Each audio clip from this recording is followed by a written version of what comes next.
Public Health Service komanso Women and Girls with Disability amene akugwira ntchito zopewesa nkhanza kwa amayi ndi atsikana muno Malawi. Zina mwa ntchito zomwe tikugwira ndi kufalitsa mauthenga au bwino wakupewa nkhanza zochitikira amayi ndi atsikana muno Malawi. Pozindikira kuti nthawi zambiri nkhanza zimachitika kwa amayi ndi atsikana kamba kakusiyana mphamvu pakati pa amayi ndi abambo. Ifeyo timalimbikitsa abambo komanso anyamata kuti azitengapo mbali pa nkhani yothetsa nkhanza zochitika kwa amayi ndi atsikana kuno ku Malawi. Pakati pathu tili ndi mtsikana mmodzi wapindula ku ntchito zomwe ifeyo tikupanga implement, ndipo iyeyo afotokoza zambiri zamene iyeyo atsikana akudera lawo komanso amayi apindulira kudzera ku interventions athu. Dzina langa ndine Sara Moriati mentor. Amene wapindula ndi mabungwe amene atchulidwa apa. Ifeyo kuma safe space pathu tinandira ngati atsikana kutithandizira kupereka information, kupereka mauthenga osiyana-siyana mu kampeni kochepa kudzera mu tablet imeneyi zikomo kwambiri. And Your Excellency,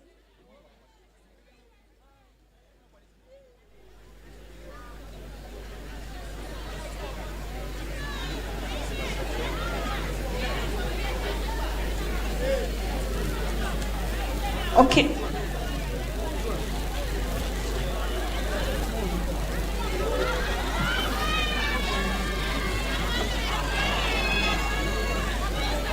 Okay, so we have my safe spaces. Omwe mamentawa amaphunzitsa atsikana komanso amapanga ma community sensitization amene amafikira mafumu chifukwa pozindika kuti mfumu ndi amene amakhala ndi mphamvu zambiri kudera. Ndipo ngati iwo angakhale ndi njira yosintha chikhalidwe, it means kuti ndakuti ma community members nawo satha kukhala ndi kuthekera kosintha chikhalidwe zimene zimapitiriza nkhanza kudera. And Your Excellency, we have a gift for you from Girls Empowerment Network.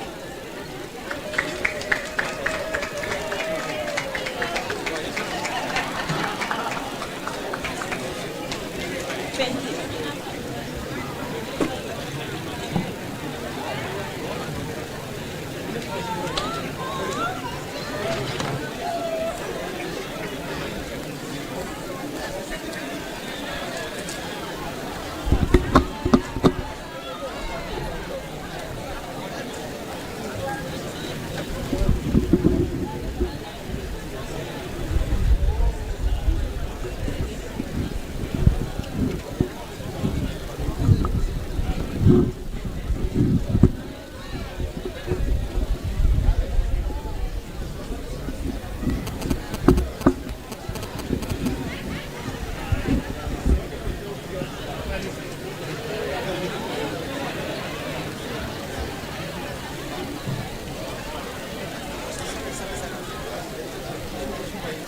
Tikaona apa amayi afika malo omalizira pa mapavilion pamenepa pamene akufotokozeredwanso zina za zimene mabungwe osiyana-siyana akuchita.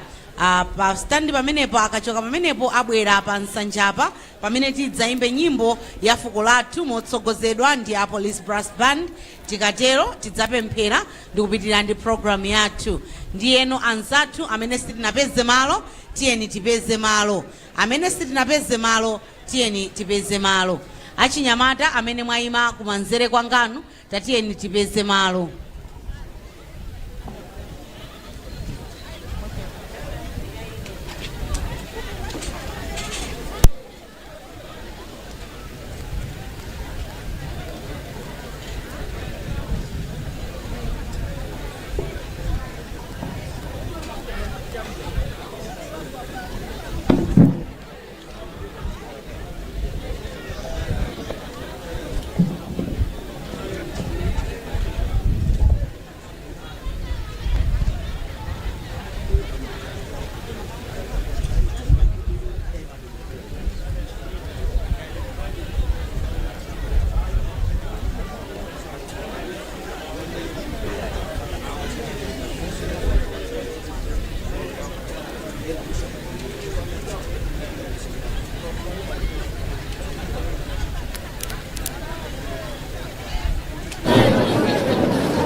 tikupemphe nonse kuti tiyeni tiyime.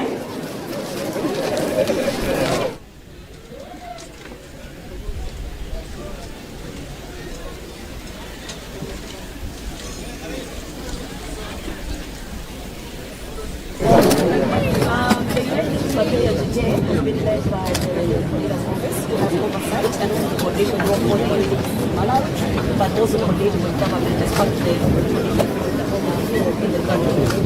We have the UN operation. Some of the work that we're doing in the country is the protection of migrants, specifically on gender-based violence, and the protection of sexual exploitation and abuse, particularly also in the border territory that we have. We also have a program that has been when you have a coffee line or prevention of gender-based violence and that was in the space. We also have women. Their big focus now is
Your Excellency, tikupemphani kuti musanakhale pansi mutitsogolere tipemphe nawo kumene kwa Chinyamata.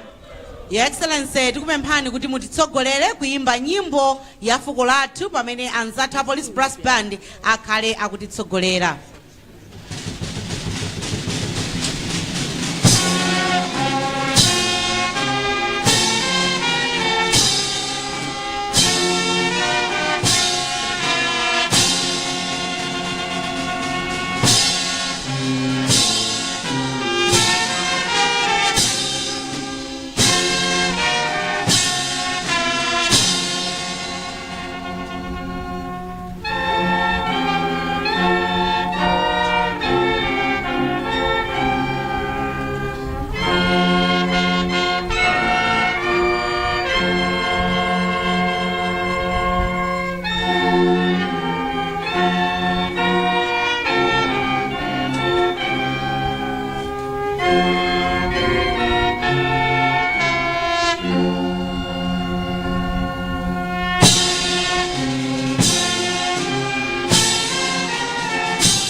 Zikomo kwambiri nyimbo ya fuko lathu kutiyambira zochitika zathu pamalo ano.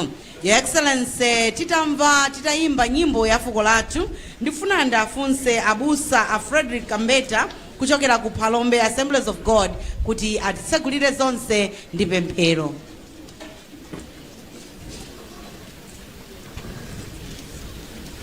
Tipemphere.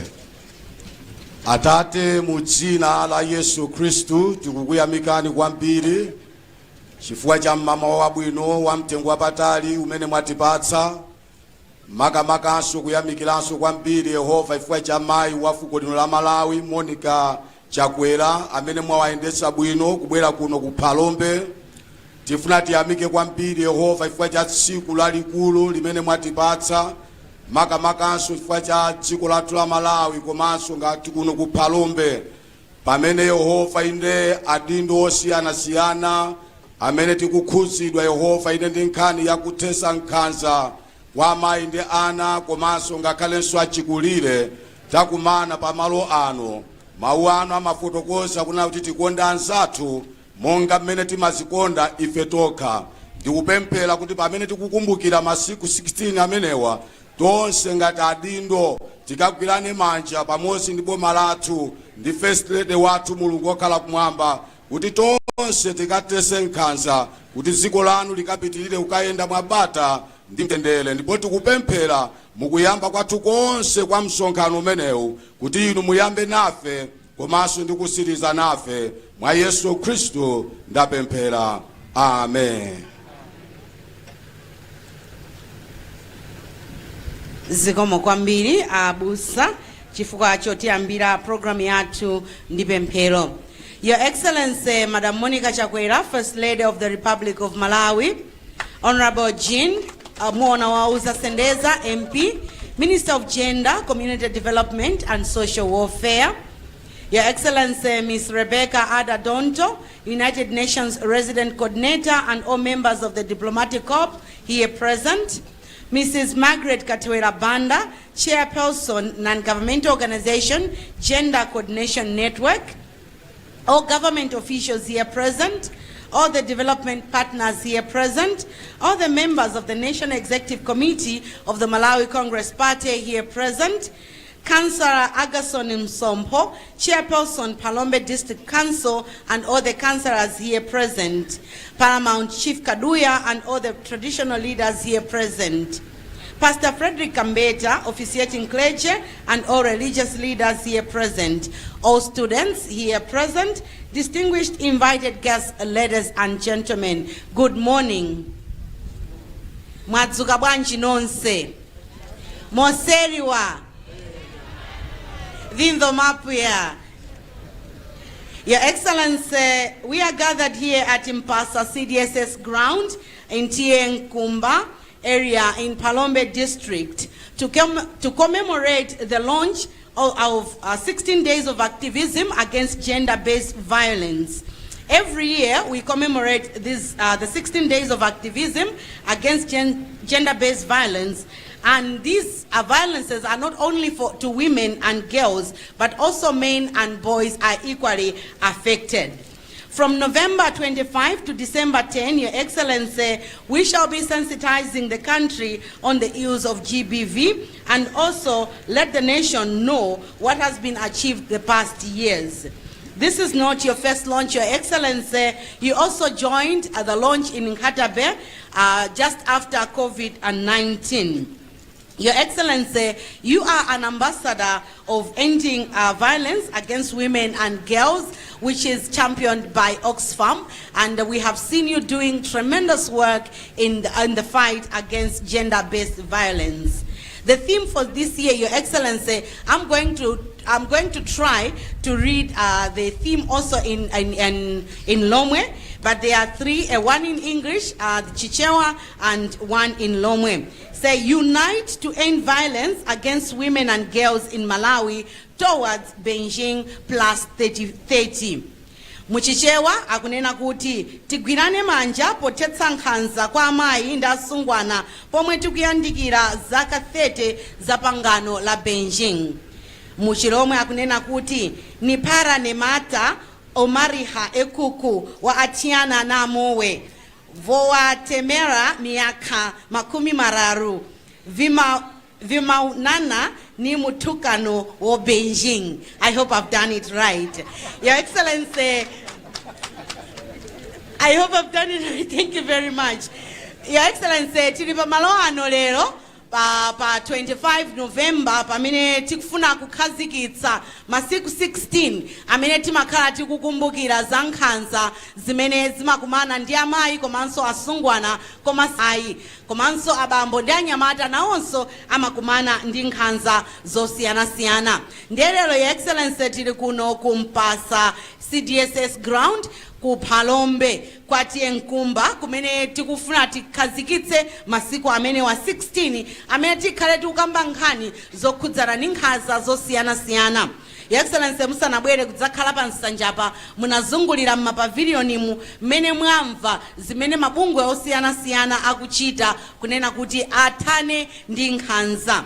Pambali pa zimenezi Your Excellency, inu yonso ndinu kazembe wa kuthetsa nkhanza pakati pa amayi ndi asungwana zimene timatati evac amene amapanga champion ndi anzathu a Oxfam amene atibweretsa malo ano ndi a Ministry of Gender kunena kuti tonsefe ngati mabungwe komanso anthu titha kukambirana ndi kuona kuti kodi tipanga zotani kunena kuti nkhanza zithe mdziko lino la Malawi. Nanena kunati mutu wake ndi otani mmene ndimafotokoza muja mchingerezi mchichewa komanso muchilomwe. Your Excellency, pamene mmayenda m'mapavilioni namva pamodzi akufotokoza kunena kuti pali anthu amene anakumana nazo nkhanza, atakumana nazo nkhanza anatha iwo kuvumbulukamo kapena kuti kutulukamo komanso akutha kuthandiza anthu ena. Kusonyeza kuti tonsefe ndi oyenera kugwirana manja kunena kuti tithetse nkhanza zimenezi. Your Excellency, mawa uno ndili ndi anzanga awiri amene akhale akutanthauzira pogwiritsa ntchito sign language amene wandimere makonyola komanso Yolamu Chizala. Ayuwa akhala akufotokoza kwa anzathu amene samamva komanso mwina samayankhula kuti athe kumva ndi kupanga folo zimene zikuchitika pa malo ano. Chaka ndi chaka timakumana nkumakambirana kodi Malawi wapindula kapena kuti tafika potani, tachita zotani kunena kuti mavuto amenewa ankhanza athe. Pali mbiri komanso pali madera amene tikhoza kunena kuti nkhanza ndi zochuluka, koma kodi chimachititsa kunena kuti zinthu ngati zimenezi zichitike ndi chani? Kodi okondedwa wako ungamuchitire nkhanza? Ndifunso limene leti ndifuna mundiyankhe. Kodi okondedwa wako ungamuchitire nkhanza? Ayi nanga nkhanza.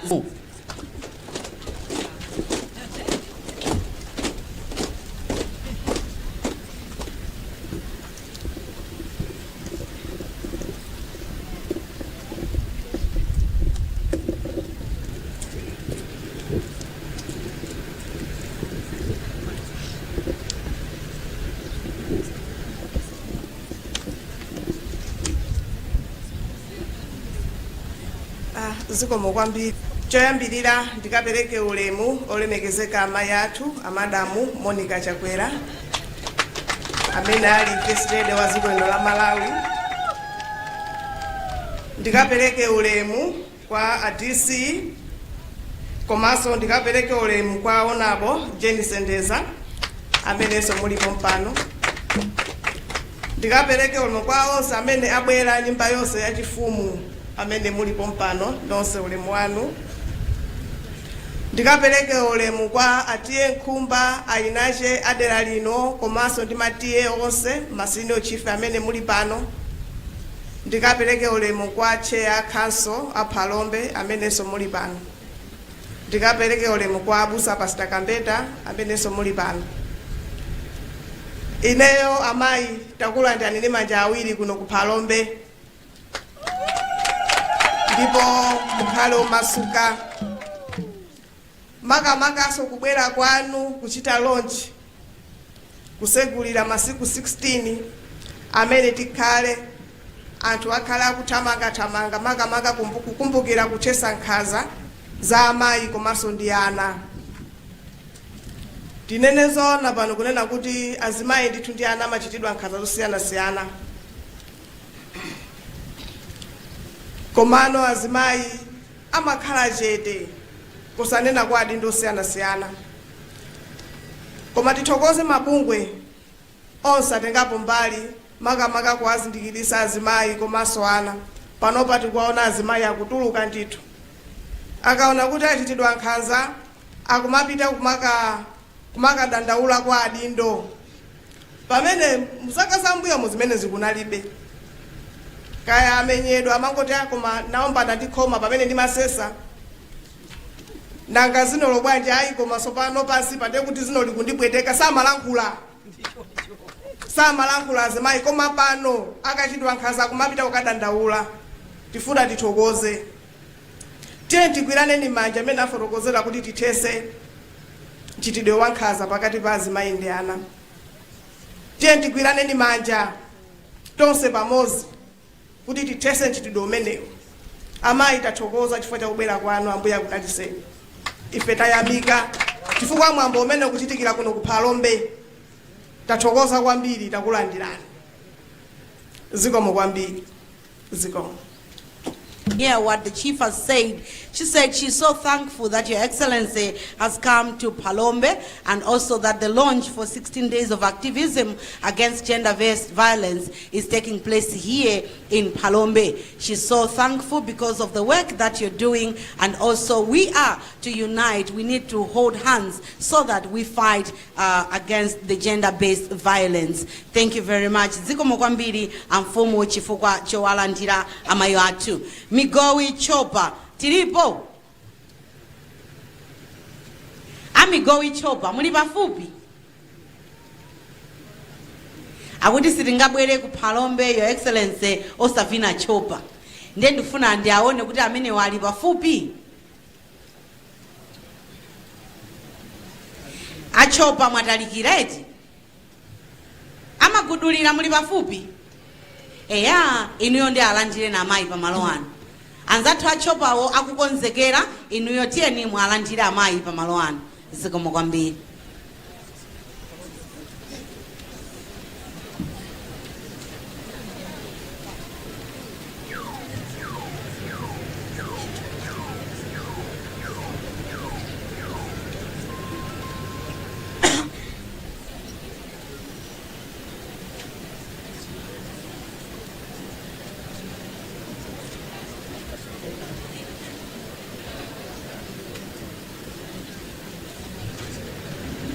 Amagudulira ali mbwalo ndipemphe a police brass band kunena kuti mukonzekere. Akangotuluka amagudulira police brass band ndi nthawi yanu.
zikomo kwambiri amowe zikomo kwambiri amenewo ndi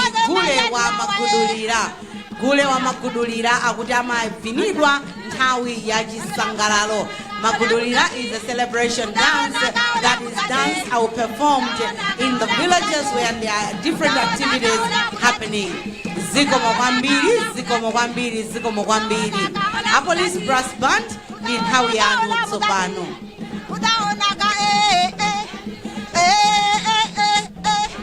Chabwino popeza achopa chafika ndiye akapanga perform achopa police brass band nanunso mupanga performance yanu.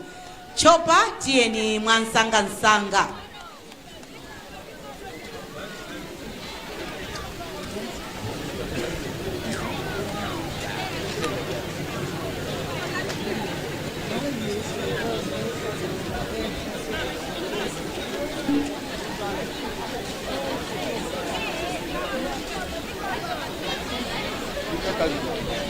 Alikaka.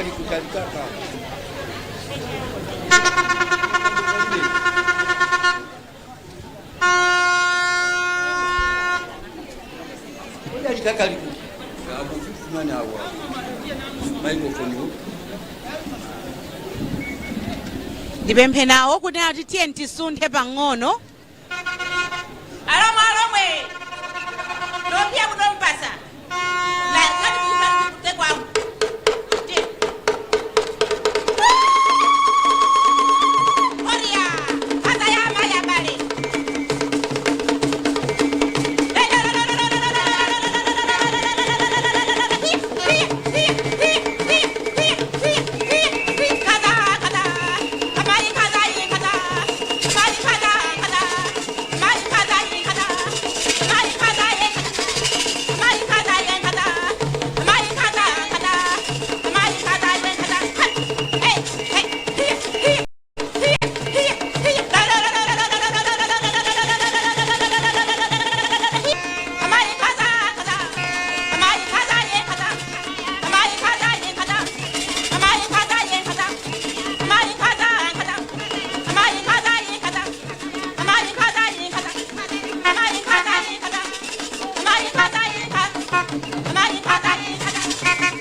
zikomo kwambiri migowi chopa traditional dance imeneyo Halombe chopa ndiye kulemba kwake alemba kuti sopa koma ndi chopa ameneyo.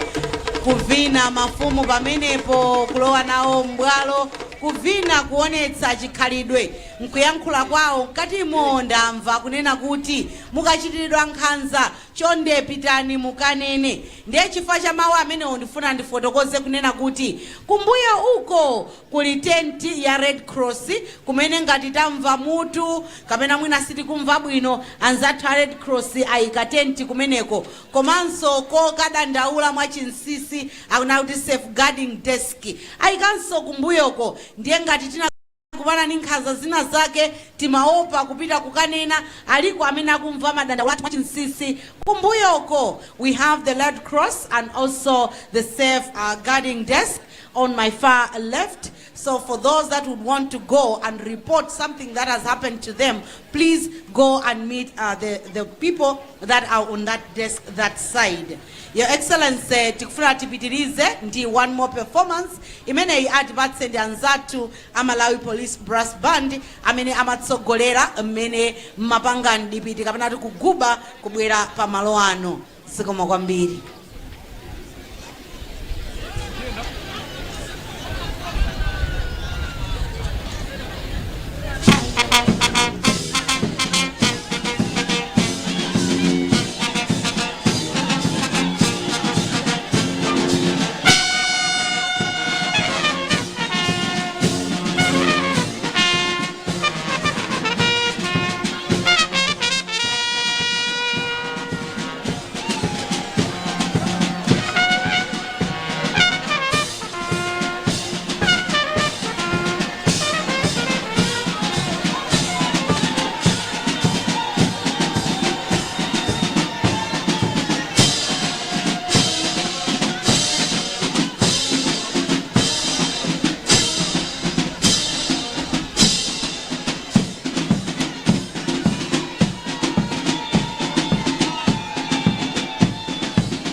akudandaula ato anthu akuti sanaone bwinobwino chifukwa cha anzathu amene mwakhala pakati tasunthani pang'ono.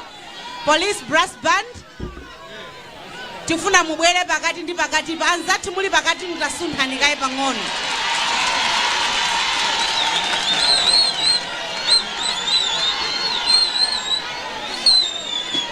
Sunthani pakati pochonde titakhala chakumbali kuti anzathu a Police Brass Band abwere pakati kuti enanso athe kuona.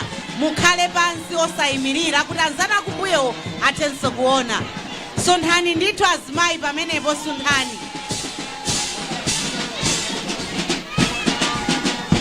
Azimayi mwakhala pansi tadzukani pamenepo.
zikomo kwambiri police brass band.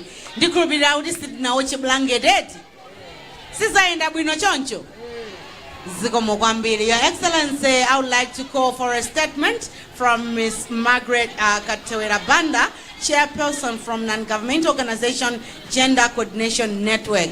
Tsopano atiyankhule ndimayi Margaret Katewera Banda amene akhale akufotokoza iwo nga chairperson wa non-governmental organization Gender Coordination Network zimene akhala akuchita muzaka zimenezi.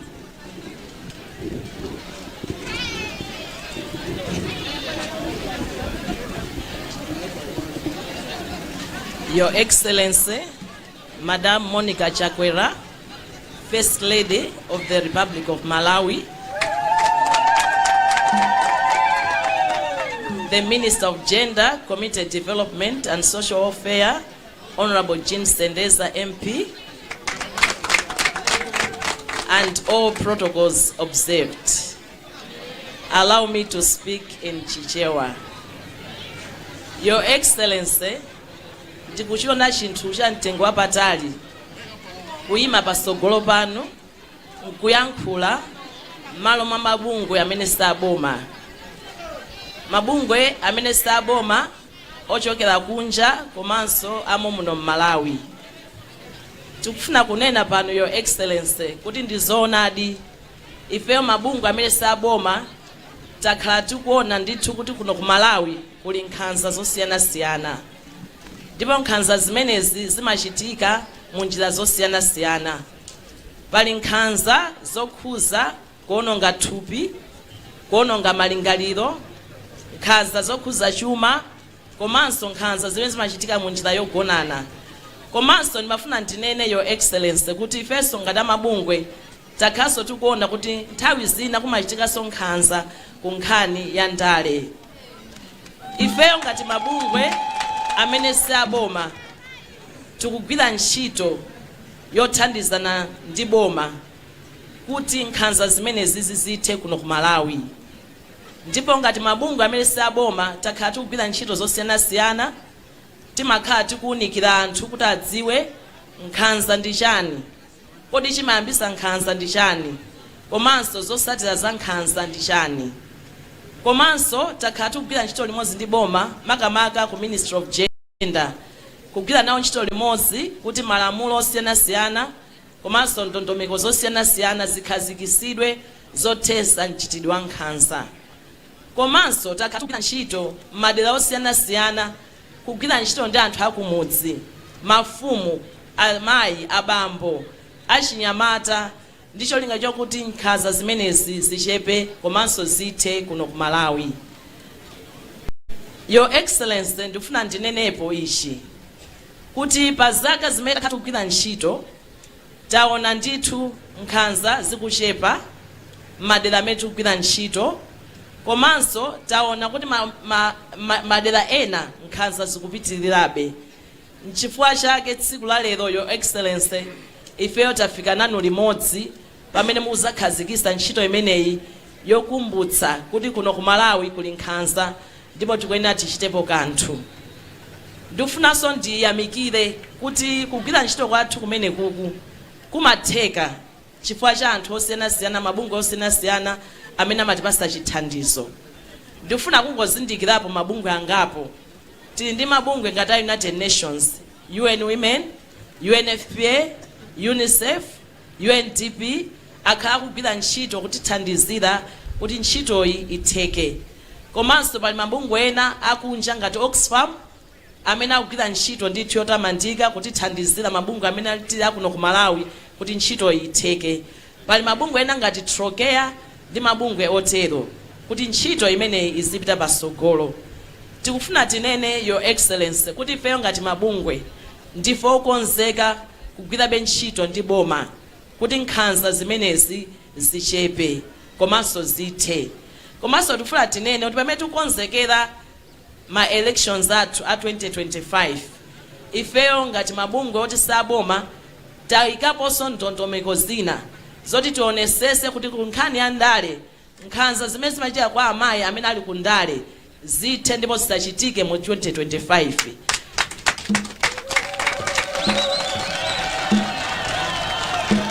potesa nkhanza zimenezi ifeyo ndi mabungwe ena ngati Oxfam ndi thandizo lochokera ku EU tikugwira ntchito imene timati 50-50.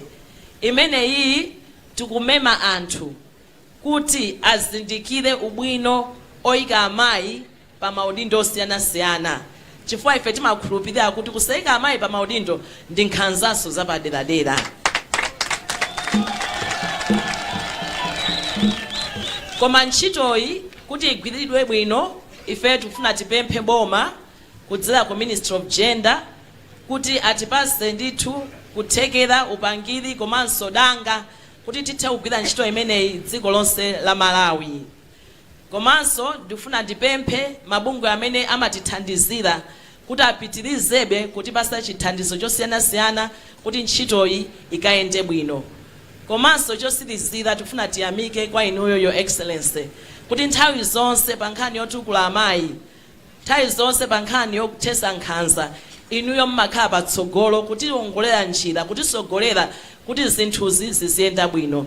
Ndi zimenezi Your Excellency tikunena kuti Ambuye akudaliseni zikomo kwambiri. Zikomo kwambiri Mai Gatwera Abanda chifukwa cha mawu amene Your Excellency, just to say in English just a few lines summarizing what she said. She said she's speaking on behalf of NGOs, both local and international, and she said indeed there is violence that is happening in the country, and these violences are mental and body harm and also political violence. She also said that as NGOs, they are sensitizing communities on gender-based violences and other forms of violence that are taking place or that takes place. One of the things that she said is that the past year they've seen decrease in other areas and increase in GBV in other areas, which she said she is so thankful to UN agencies and also Oxfam and other organizations that are holding hands the local NGOs in the fight against violence. And she said as we approach elections, they are working hand in hand with other agencies like Oxfam to make sure that there are many women elected in decision-making positions. And she spoke about 50-50. And she has appealed to organizations for more support. Thank you, Your Excellency. That's a brief of what she has said. Your Excellency, I would like to call for a statement from Ms. Rebecca Adadonto, United Nations Resident Coordinator.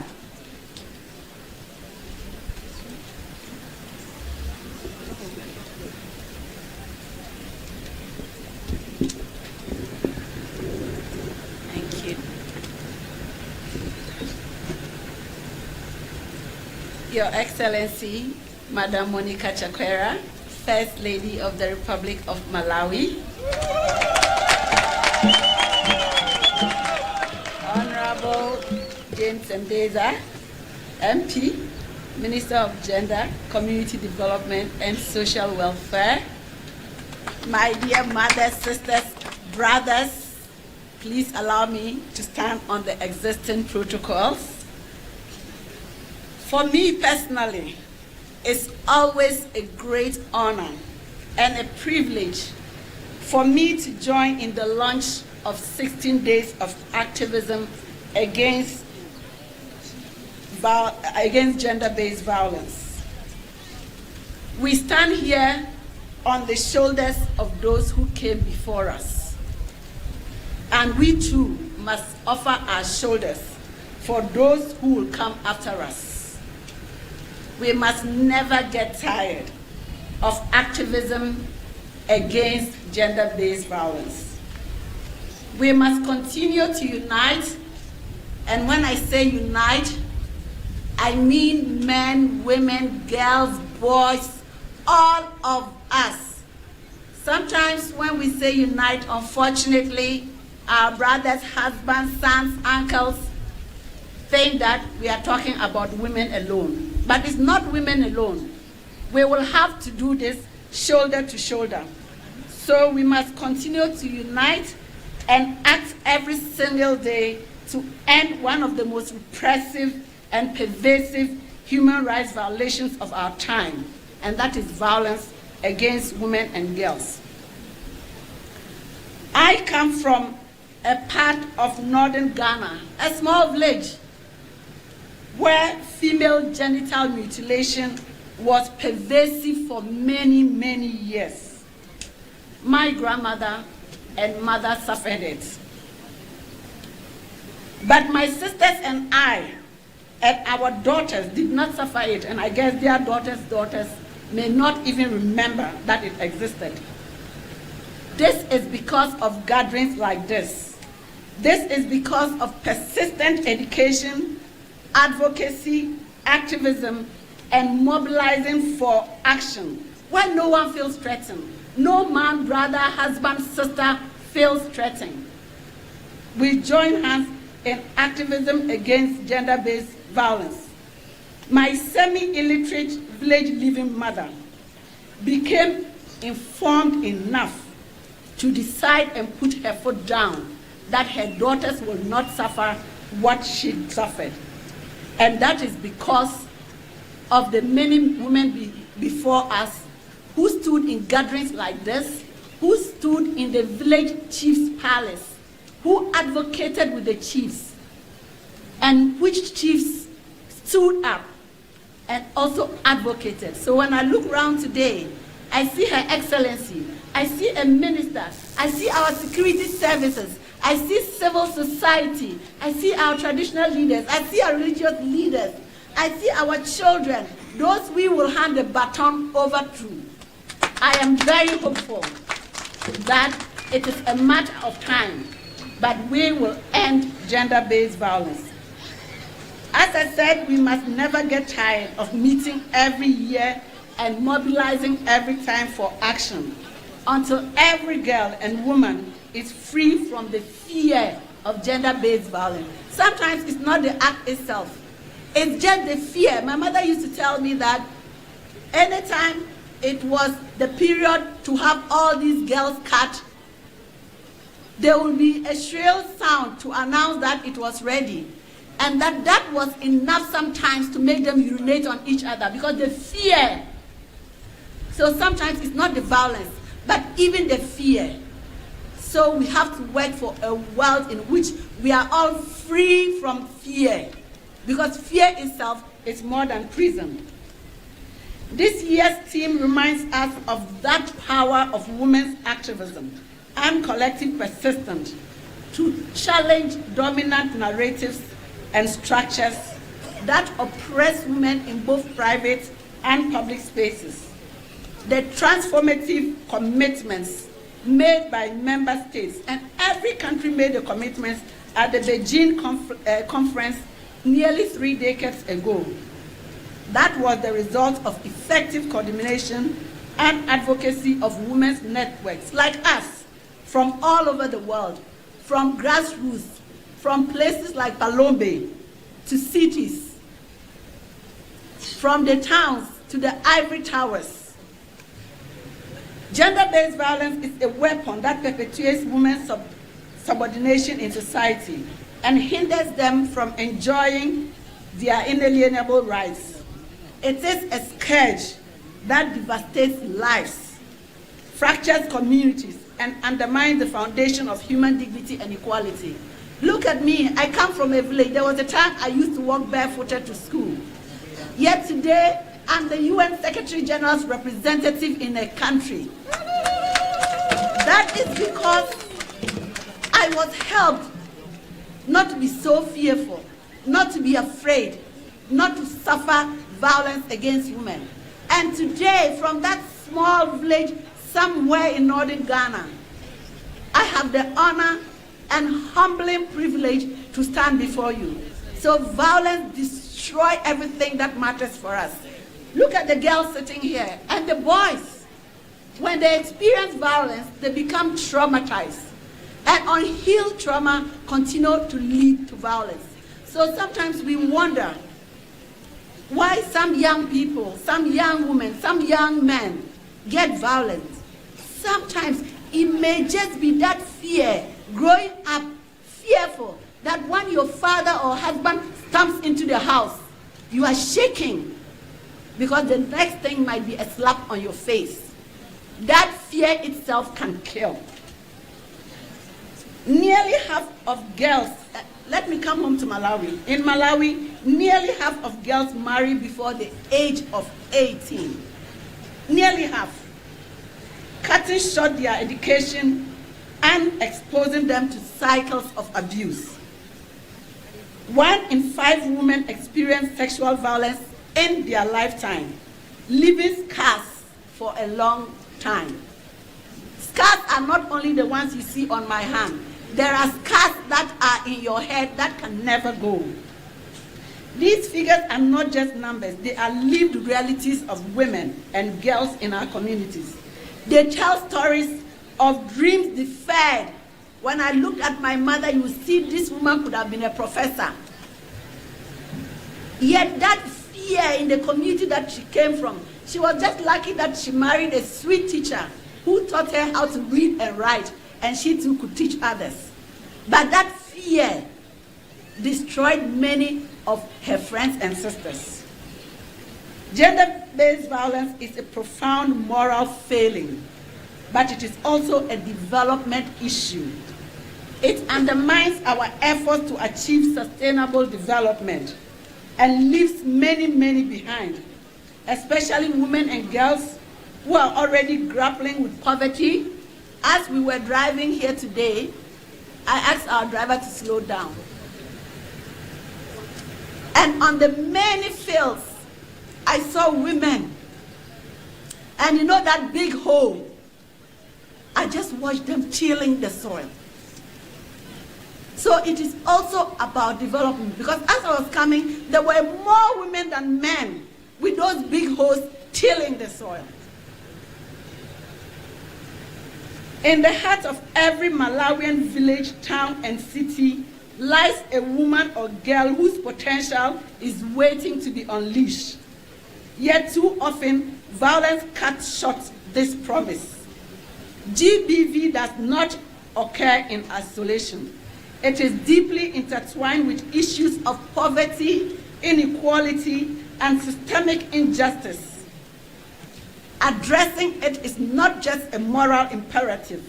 It is a precondition for success, for development, because women are half or more than half of Malawi.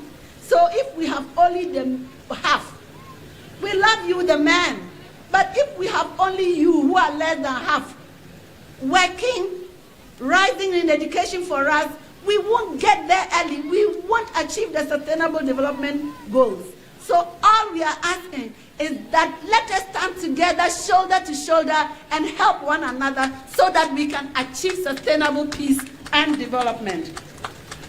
Under the leadership of government and in partnership with European Union and others, the Spotlight Initiative, for example, has raised awareness, and I'm happy that the Minister of Gender is here. We are working together to move with a phase 2 of that, because it really, really helps. And you go to communities and see that many women are doing things. I see my sisters here from Oxfam, from NGOs, GCNet and others, working every day. And I'm glad that UN Malawi is standing shoulder to shoulder with the government of Malawi to really, really make this also a development issue.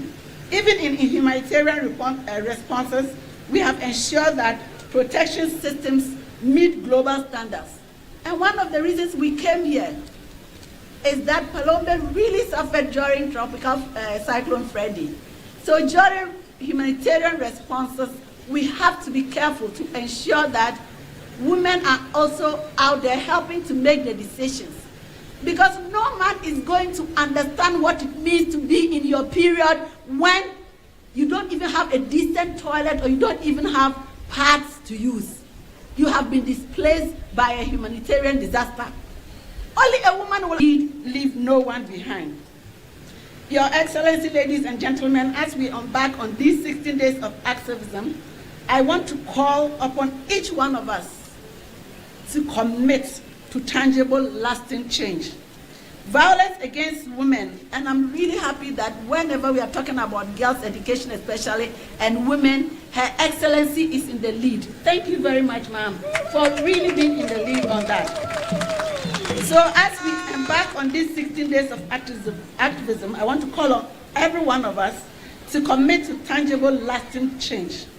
Violence against women and girls is not inevitable. It is preventable, and prevention requires collective action, both investment and unwavering political will.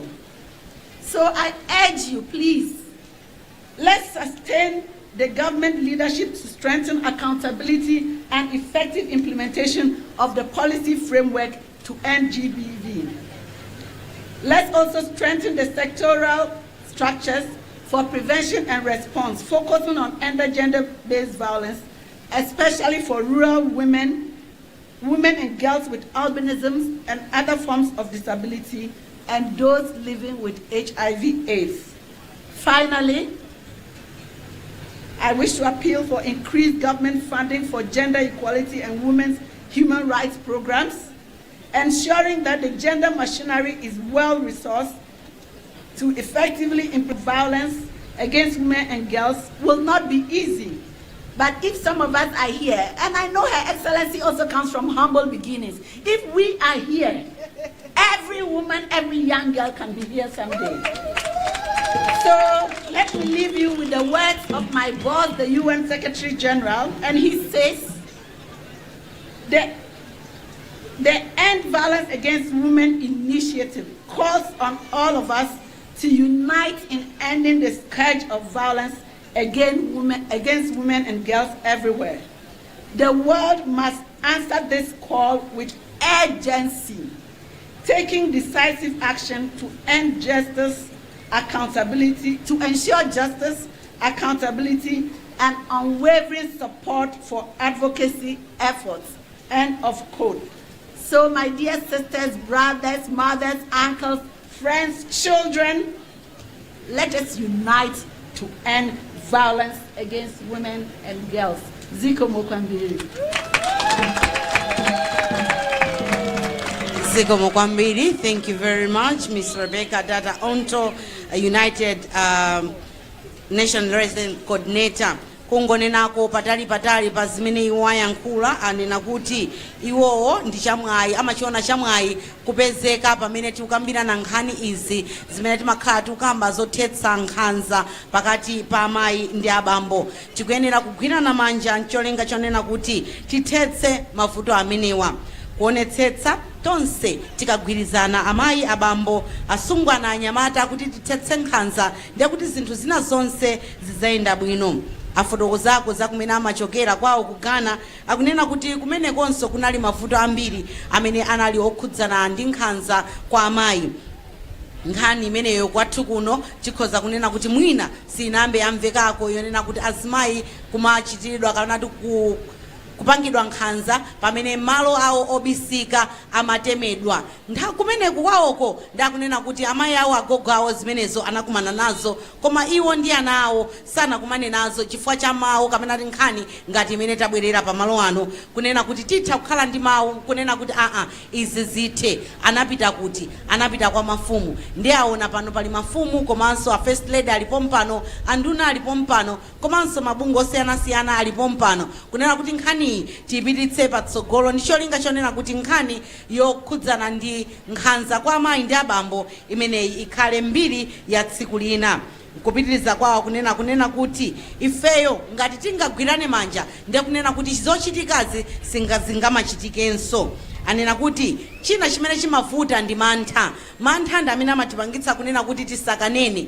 Chimene chiso ndikhulupirira kunena kuti nkoyambirira kuja tinamva kunena kuti ambiri amachita mantha kuti akanene kunena kuti ndikumana ndi nkhanza, koma manthawo ndi amene amapangitsa kunena kuti iweyo ukapitirebe kukhala mu nkhanza. Ndiye tikuyenera kuchotsa mantha. Ndene ninanso kunena kuti kuno kwathu ku Malawi asungwana amakwatiwa asanafike zaka 18. Asungwana ochuluka amakwatiwa asanafike zaka 18. Potero amakumana ndi nkhanza zosiyanasiyana. Imodzi mwa iyo ndi nkhanza zogwiriridwa zimene zili common kapena kuti zikuchitika kwambiri. Timadziwa, timamva, koma sitimachitapo kanthu.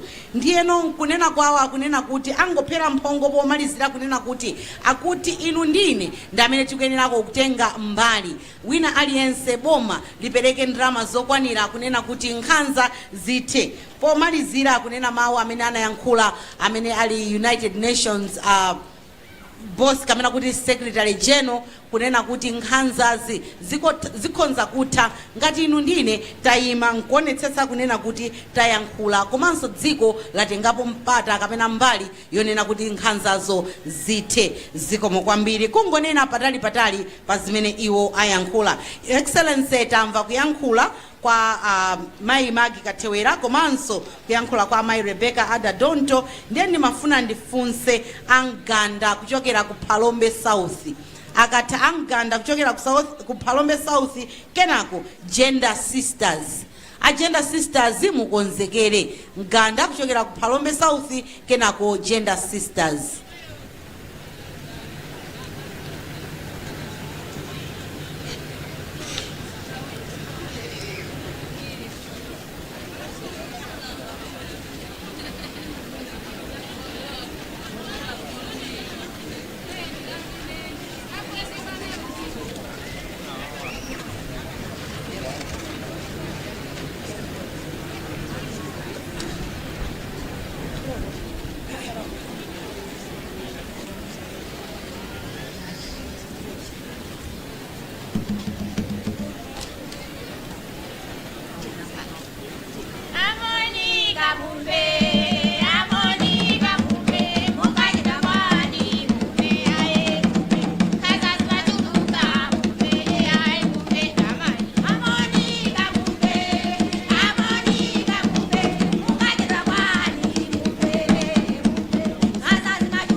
Zikomo kwambiri Gender Sisters lowani mbwalo.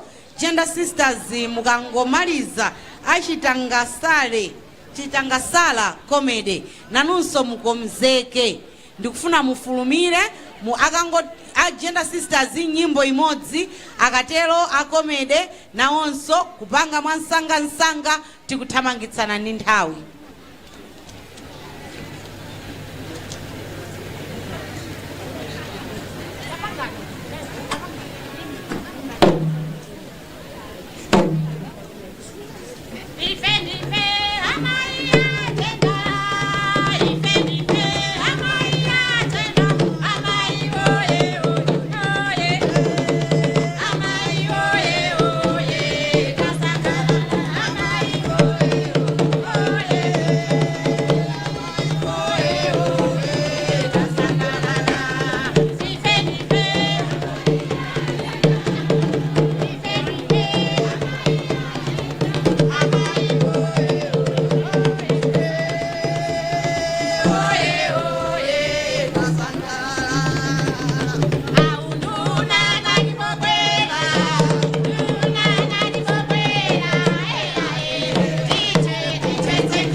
Zikomo kwambiri agenda tikati Gender Sisters tilakuisa fwa bali Gender Brothers iso pompo.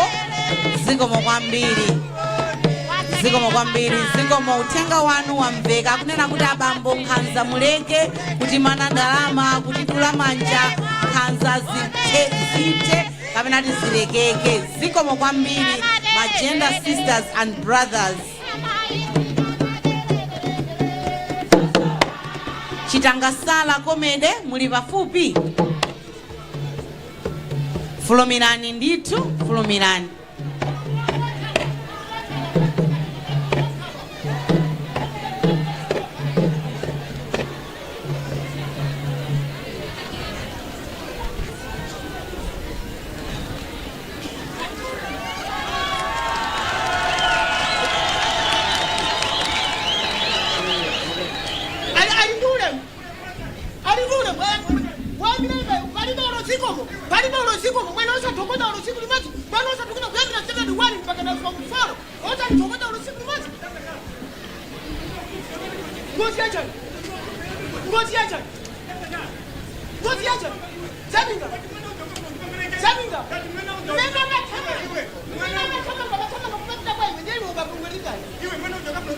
Huh?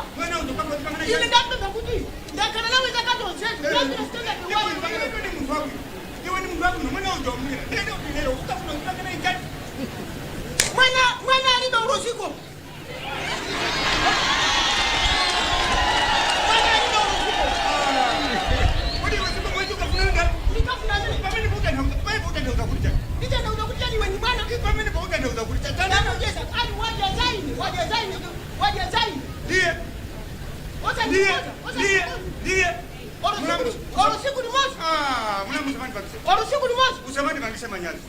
Wanimba? Usamani bakisema nyazi. Iwe zona ungamini mulamu ungamini. Kutengo tu. Mambo bwana. Wapepera. Je, ni mulongwano. Wapepera kifaja? Iye ungendemera kata simuuza kuti. Mbele zafika hapa. Apase sikomo. Alamu hapo. Kufukaje tumana wakarane zakazo sezi. Wamulera zakazo sezi. Wamulera. Ndiye sikomo yake uzima kama nene. Mese mwana jadi utawa kujibini. Wamunyamura nyamura. Cheke watawa.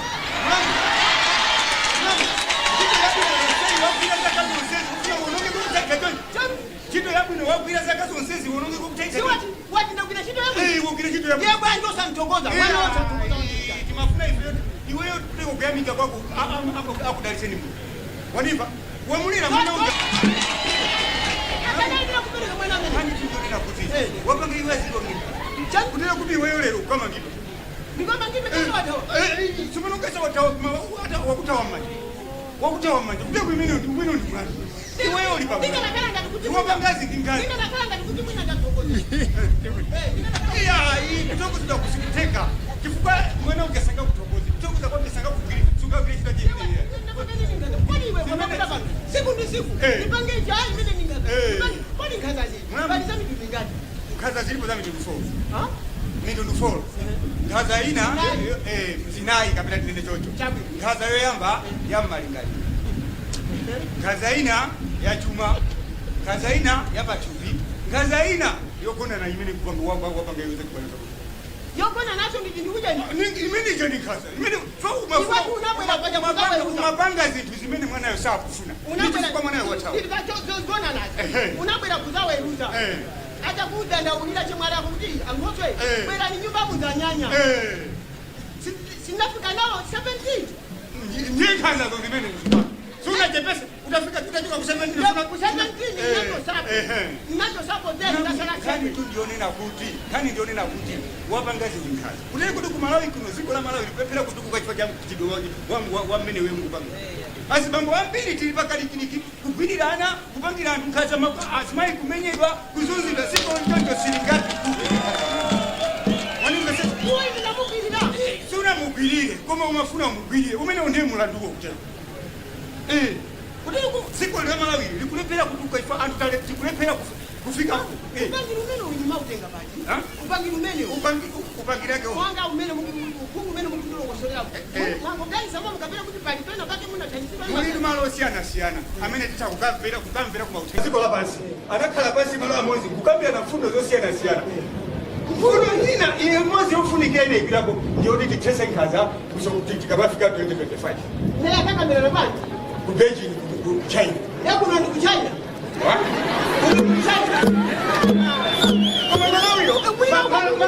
Malawi linali ziko limozi limene linapita kuti wina ukalanguza kuti amakambira na kuliro umene kapena ya yuku skate house kabula pale Malawi linali ziko limozi linapita kuleko ndipo ziko Malawi lina saini anao panga numero kuti ifeso ikamakula 2025 ndikhalira kesa ngazi koma ufuna undikulu zimene ngubanga 2025 taka jamaa ngazi katatu kuyambira padeti imene kufika pano mukapanda kafukufuku kaza zizataka pena sizinate ndipo pano padire kuti zimene zanyanyira zimene zanyanyira zikupita beki sokolo ngani zakira zimene mukupanga zasibambo ambiri muli ndi mtima wankhaza muli ndi mtima ukani kandi jani kandi jera kandi chati iwe mwana ngati amene ukafuna ungapangire icho namene Kamu hanga monga parombe kuno monga ndaki mafuta amene wawa ukukumana pabauje mbauje mba kanyang kasai mafuta ukukumana nawo ino program mene iwo tani mulamu mafuta alipo kuno ku parombe mafuta alipo chifukwa chonena kuti nthawi zina azimayi akachitidwa nkhanza ana akachitidwa nkhanza akatengedwa kukasidwa kumalo kuti tilekeze athawira ku victim support ndi ulibe malo osungira munthu othawa uchi vuto lalikulu ndiliti limene lolo songa kuti munthu uja atha kutengedwa ndikukasidwa ngati kupolisi so kupolisi amakhala totumangidwa songa kuti malingaliro ake azikhalabe onzunzika pamene tikwanena maboma ena kwamangidwa nyumba yosungira anthu kachitika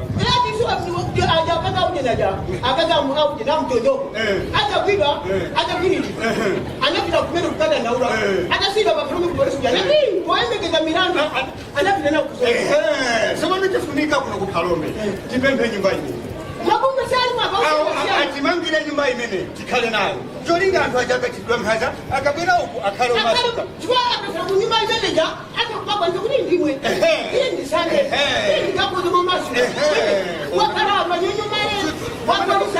pamene malingaliro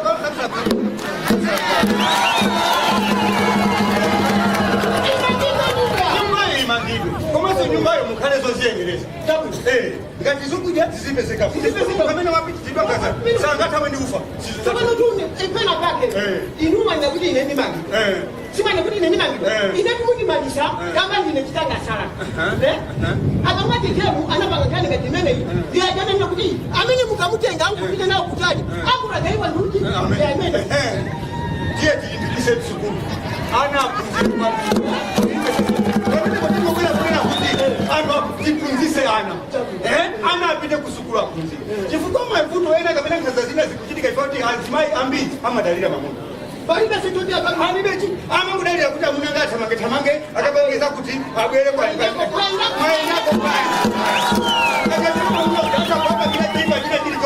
alibe kodanda wanafanana kuti iwe ulibe mano paunalinga kuti uzikanira kuti atimwana kutoka iwe ulibe mano sikuti yungu akanapokoza pamano pia sono kukude awafiki kusapoti angamati akakupala mu angamati akuya kuti akupapa kwera mabumba ena akutandile amino wa kamo sono kuto litibamele lebo ngani yofunikira kwambiri nditi akapotani zandu pangono ya fikiti kusapoti ya kwatu ya usaitandika sikusonyeza kuti atu aja sani akugwira ntchito komano ndikupempha ndilonena kunena kuti tipemphane mabungo osiyana mabungo osiyana bungwe limene lathandiza apa limene lathandiza apa ikakutwemba nawonso ayambe pamene ena ayambe pamene paligezera ena ayambe pamene paligezera unapeza kuti konse kuno ma victim support osako azakhala kuti alinawo zoyendera alinawo zipanizo zokugwiritsa ntchito tiye kuti nkhanza zichepa titetezeka ku Malawi kuno wanemesesa wanimesa mulamu so ndifa ine ndaona kuti wewe ndiwachibwana chimene wapanga chili kuchibwana siko mwakwenu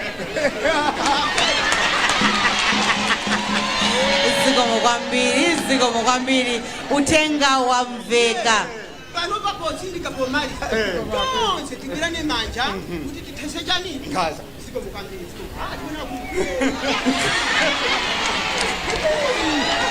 utenga wamveka kwa basi chimodzi mwa nkhani imene akamba kunena kuti kukuyenera kukhala safe home kuyeneka kumangidwe nyumba yonena kuti anthu amene azipita kukadandaula ku victim support adzitha kukhala ayi zikomo kwambiri chifukwa cha comedy imeneyo. Your Excellency, we have one more performance this morning, and this one is coming from Girl Power Alphabet. These are girls from Mombasa CDSS, and these girls, it's a project that Oxfam is doing, and because it's an issue to do.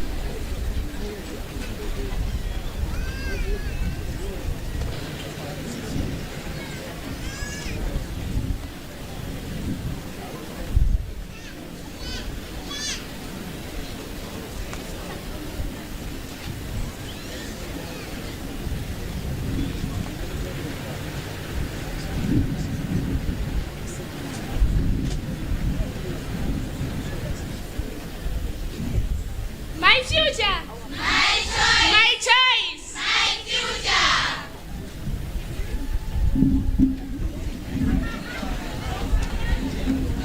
My future. My choice. My future. Your best lady of the Republic of Malawi.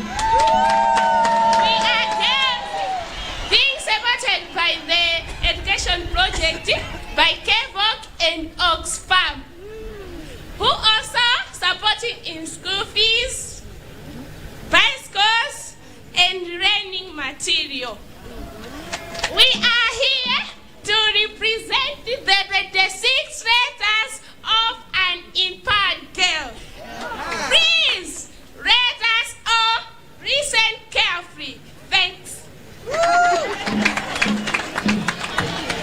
I like letter A. A standing for amazing. I am amazing girl. I like letter B. B stands for beautiful. I am a very beautiful girl. I like letter C. C stands for confidence. I am a very, very confident girl. I like letter D.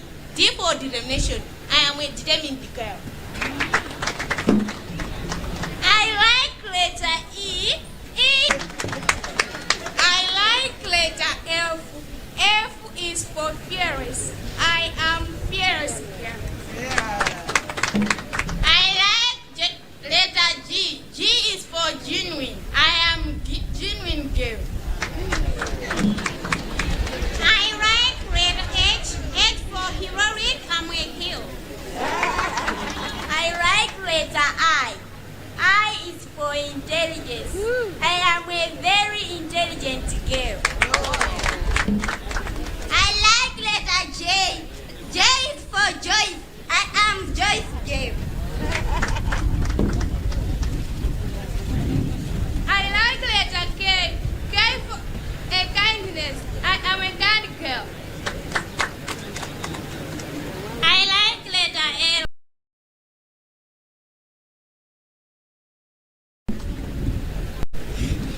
I like letter N. N is for nice. I'm a very nice girl. I like letter O. O is for origin. I'm an origin girl. I like letter P. P is for passion. I am passionate about my education. I like letter Q. Letter Q is for queen. I am a queen. I like letter R. R is for resilient. I am a resilient girl. I like letter S. S is for strength. I'm a strong girl. I like letter T. Letter T stands for tenacious. I am tenacious girl. I like letter U. U is for unstoppable. I am unstoppable. I like letter V. V is for vibrant. I'm very vibrant girl. I like letter W. W stands for wisdom. I am a very wise girl.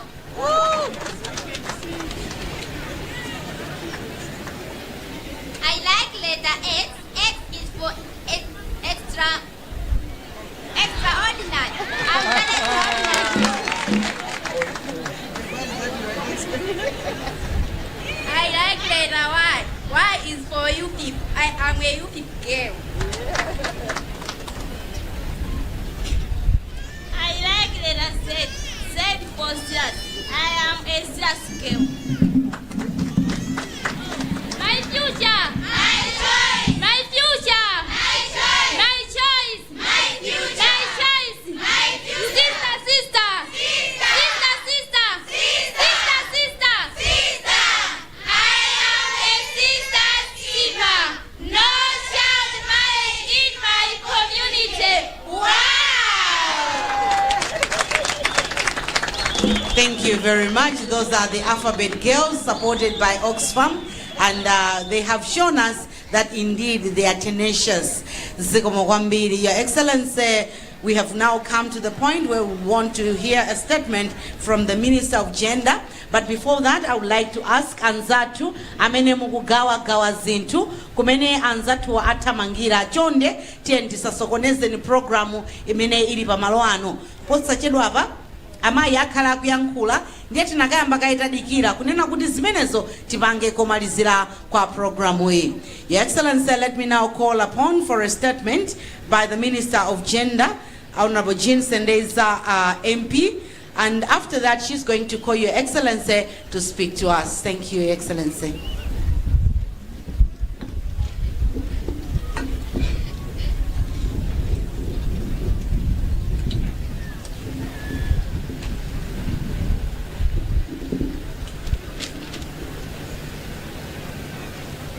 Mundilole ndipereke ulemu kwa mlendo watu olemekezeka pamalo ano, amayi afuko lino, amayi Monica Chakwera, a First Lady, ulemu wanu. Ndipereke ulemu kwa inu a PS Mai Nathan Semperengara amene muli pano. Komanso ndipereke ulemu kwa inu olemekezeka Your Excellency Madam Rebecca Adadonto amene mukuyimirira mabungwe onse a UN muno Malawi.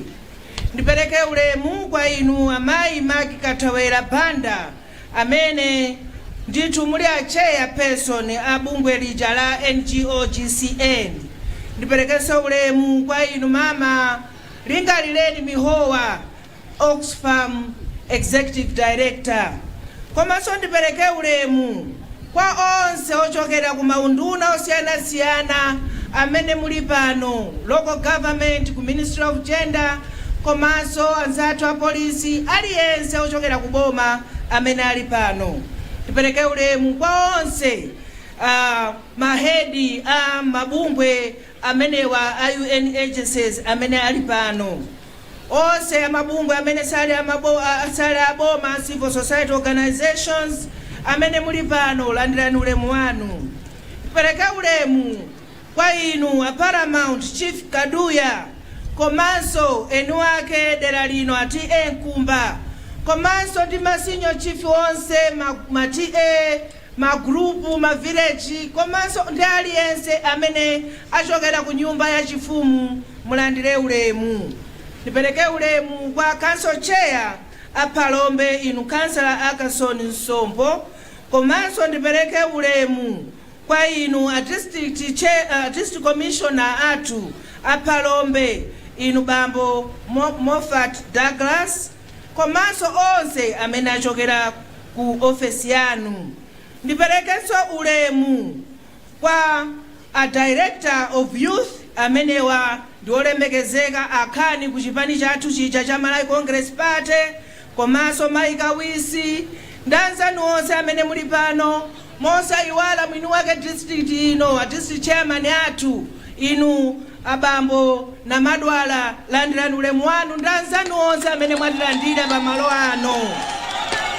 Ndipereke ulemu kwa amene anatipempherera pamalo ano, komanso ndi onse amipingo amene muli pano. Ndipereke ulemu kwa onse amene mukutola nkhani pano, amayi ndi abambo, aliyense amve pamalo ano kuti akulandiridwa. Moni nonse. Ndikananena kuti ndikupatsani moni wachilomwe, koma lilime langa silikukwanitsa kuti linene mawu aja momveka bwino, ndiye mukhululuka kuti ndangotero kuti moni nonse. Masanano olemekezeka amayi afuko lathu, ndisena kudzutseni kuti muyankhule, ineyo ndimati ndikuthokozeni kuti inu mwafika pamalo ano pamene mwabwera kudzakhazikitsa masiku aja timanena 16 days of activism campaign, ndipo kuti mwapezeka pamalo ano ife ndichamtengo wapatali kunduna komanso kudera lino la Palombe komanso ngati Malawi yonse. Zikomo kwambiri chifukwa cha kupezeka kwanu. izitu amayi zikungosonyeza mtima wanu mmene inu mulili mumakonda ndiponso nthawi zonse mumanena ndi chidwi chanu kunena kuti nkhani yazankhanza izi zimene zimachitika kwa amayi komanso kwa atsikana komanso mukudandaula kuti pamene zikuchitika kwa atsikana komanso zikuchitika kwa amayi zaonetsanso kuti kwa azibambo nakonso nkhanza zimenezi zilipo mmene mumayenda kuja kuma pavilions munafunsa ndithu kunena kuti kodipoti nkhanzazi zikuoneka kuti zikupitirirabe komanso pamene zikupitirira mtsogolo tikuonanso kuti azibambo nawo zikuachitikira nkhanza zimenezi.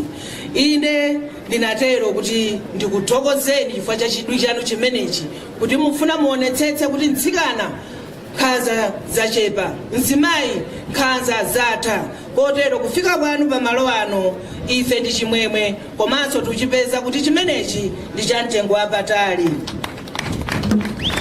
Mundilolenso pamene ndikukuthokozani inu amayi kuti pamene mwafika pano kuti chaka chino pamene tikunena kuti mutu wathu ndi wakuthetsa nkhanza pakati pa amayi ndi atsikana komanso kuti pamene tikulingalira zaka 30 zija za Beijing platform komanso pamene tikunena kuti ku Malawi kuno nkhanza zimenezi zilipo ifeyo ngati Amalawi timakumbukira tsiku limeneli timakumbukira masiku amenewa 16 days iwa chaka ndi chaka. Kodi koma ngati tikukumbukira chaka ndi chaka ndi chani chimene chikusintha ndi chani chimene tachitapo pamene tikunena kuti tikukwanitsa zaka 30 tikuganiza kuti tithetse nkhanza ngati ku Malawi kuno ngati ku nduna tili nazo ndondomeko malamulo onena kuti nkhanza zithe kwa amayi zithenso kwa atsikana komatu ndondomeko zimenezi zaonedwa kuti ngakhale zilipo koma nkhanza zobe zikupitirira kotero ndi chikhumbokhumbo chathu komanso ndi cholinga chathu kunena kuti tonse ngati Amalawi tiyeni tigwirane manja pothetsa nkhanza. Ananena pano anzathu asewero kunena kuti nkhanza zithu zili m'magawo osiyanasiyana. Gawo lina limene ananena ndilija lonena kuti mzimayi amene alibepo ogwira pomwe amakanika kunena nkhanza kuulula nkhanza chifukwa chonena kuti akuopa kuti akaulula ndiye kuti yeyo mwamuna ake akamangidwa pakhomo pasowe chakudya ana asowa chakudya ana asowa mtendere iyeyonso asowa pogwira. Koma tikupempheni amayi anzanga atsikana muli pano azibambo muli pano nkhanza zimafunika kumazitchula ndi kuzinena mukamazisunga mu mtima mwanu nkhanza zija zizipitirira ndiye akakhala azibambo onena kuti sakunena nkomwe nkhanzazo ndiye ndi aja timangomva kuti adzimangirira. Anzathu apolisi atachita kafukufuku apeza kunena kuti pa nkhanza zimene zachitika ku Malawi kuno 246 imeneyo ndiye kuti 38 okha ndi amene anadzimangirira ngati azimayi koma 200 chakuti enawo ndiye kuti ndi azibambo. Ndiye nkhanza zofunika kuti munthu uzidzinena kuti ine amayi watu kuchipindaku sakundionanso kuti ngati ndine mwamuna wawo zimenezo ndi nkhanza azimayi azibambo akamafinyika mu mtima amakanika kunena kwa anzawo zimenezo kuti amayi nyumbamu sakundilola amayi akundikana awamango kadzimangirira pomalizira pake abale awo adandaula chifenena kuti inu ngati munthu amene mmayenera kuti musamale banjalo simunalisamalire.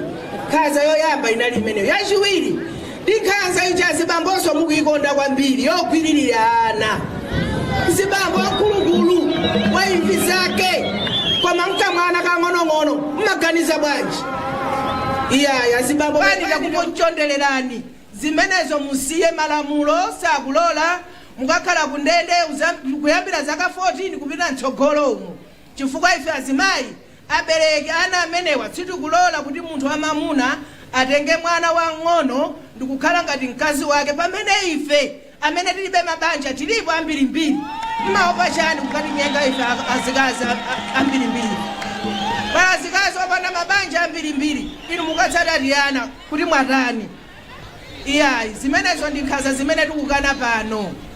Ndiyeni mati ndikupempheni atsikana aja munafika apa mndanzanu onse amene muli pano a first lady mtima wawo ufunitsitsa kuti mtsikana aliyense aphunzire mtsikana aliyense adzakhala odzidalira pa yekha.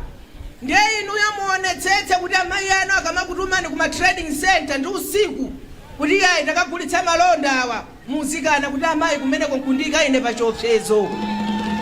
Osazivomera zimenezo iyayi. Chifukwa azibambo amene tikwanena panowa tikwakalipira panowa akakupezani kumeneko. Komanso pamene mukupita ku sukulu onetsetsani muli ndi azanu akazi okhaokha osati anyamata mugwirana mabere mutani ayi zimenezo sitikufuna.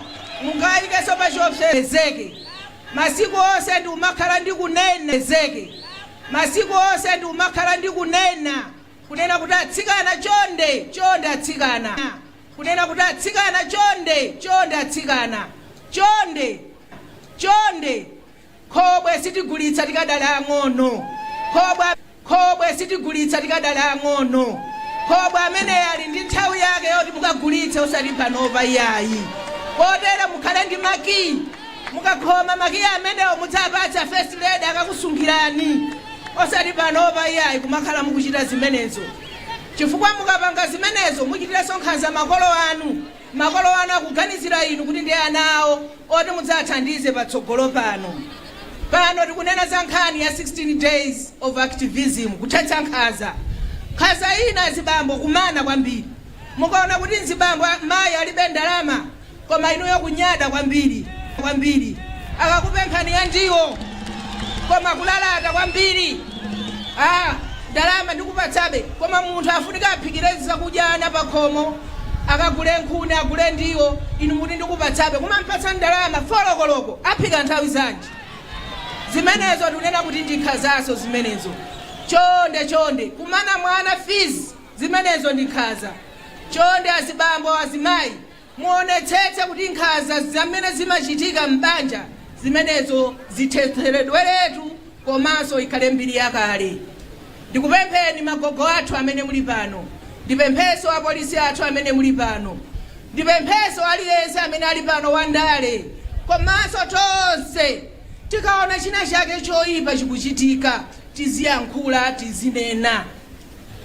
Tabwera kuno ndi mwambowu kuno kuphalombe ndi cholinga.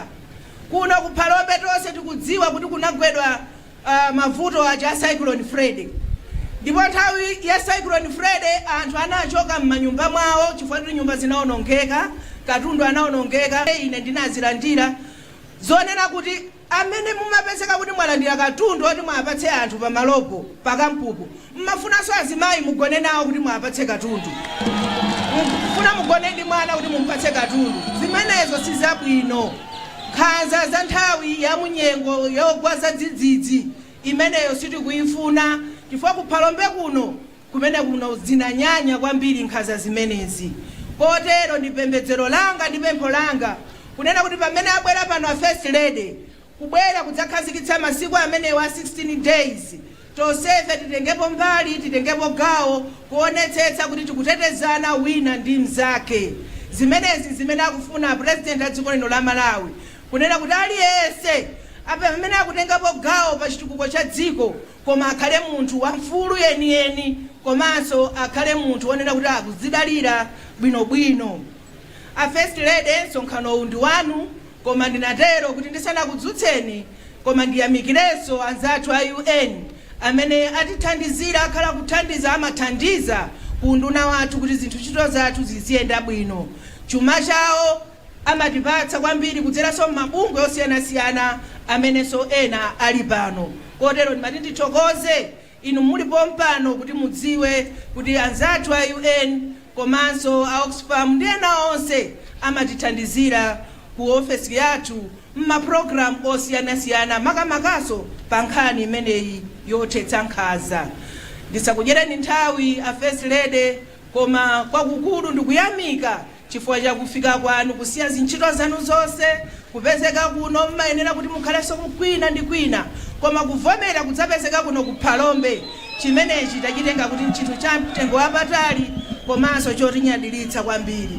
Ndimawu amenewa ndimati ndikupempheni a first lady kuti tsopano ndi nthawi yoti mutikhazikitsire masiku 16 amene tikhale tikuchita kampeni yotetsa nkhanza kuno ku Malawi. Zikomo kwambiri, zikomo.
Zikomo kwambiri. Andikumbusa mai yanga Monica we. Zikomo kwambiri ndathokoza.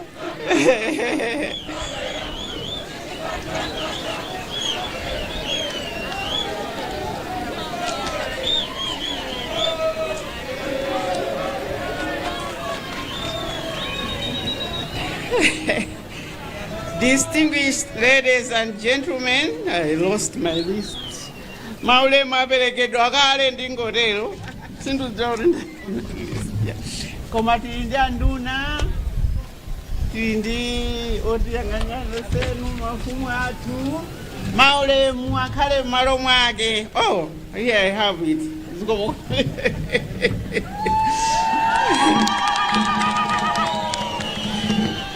Your Excellency, Mrs. Rebecca Adadonto, I mean, that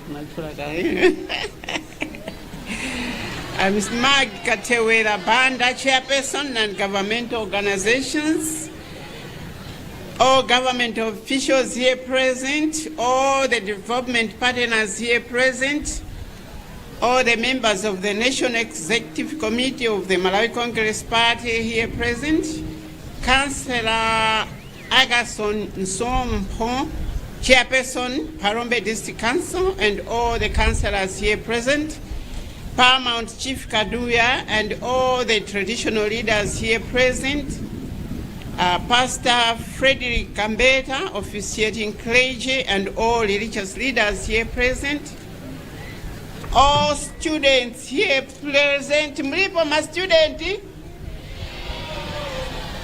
Ma student!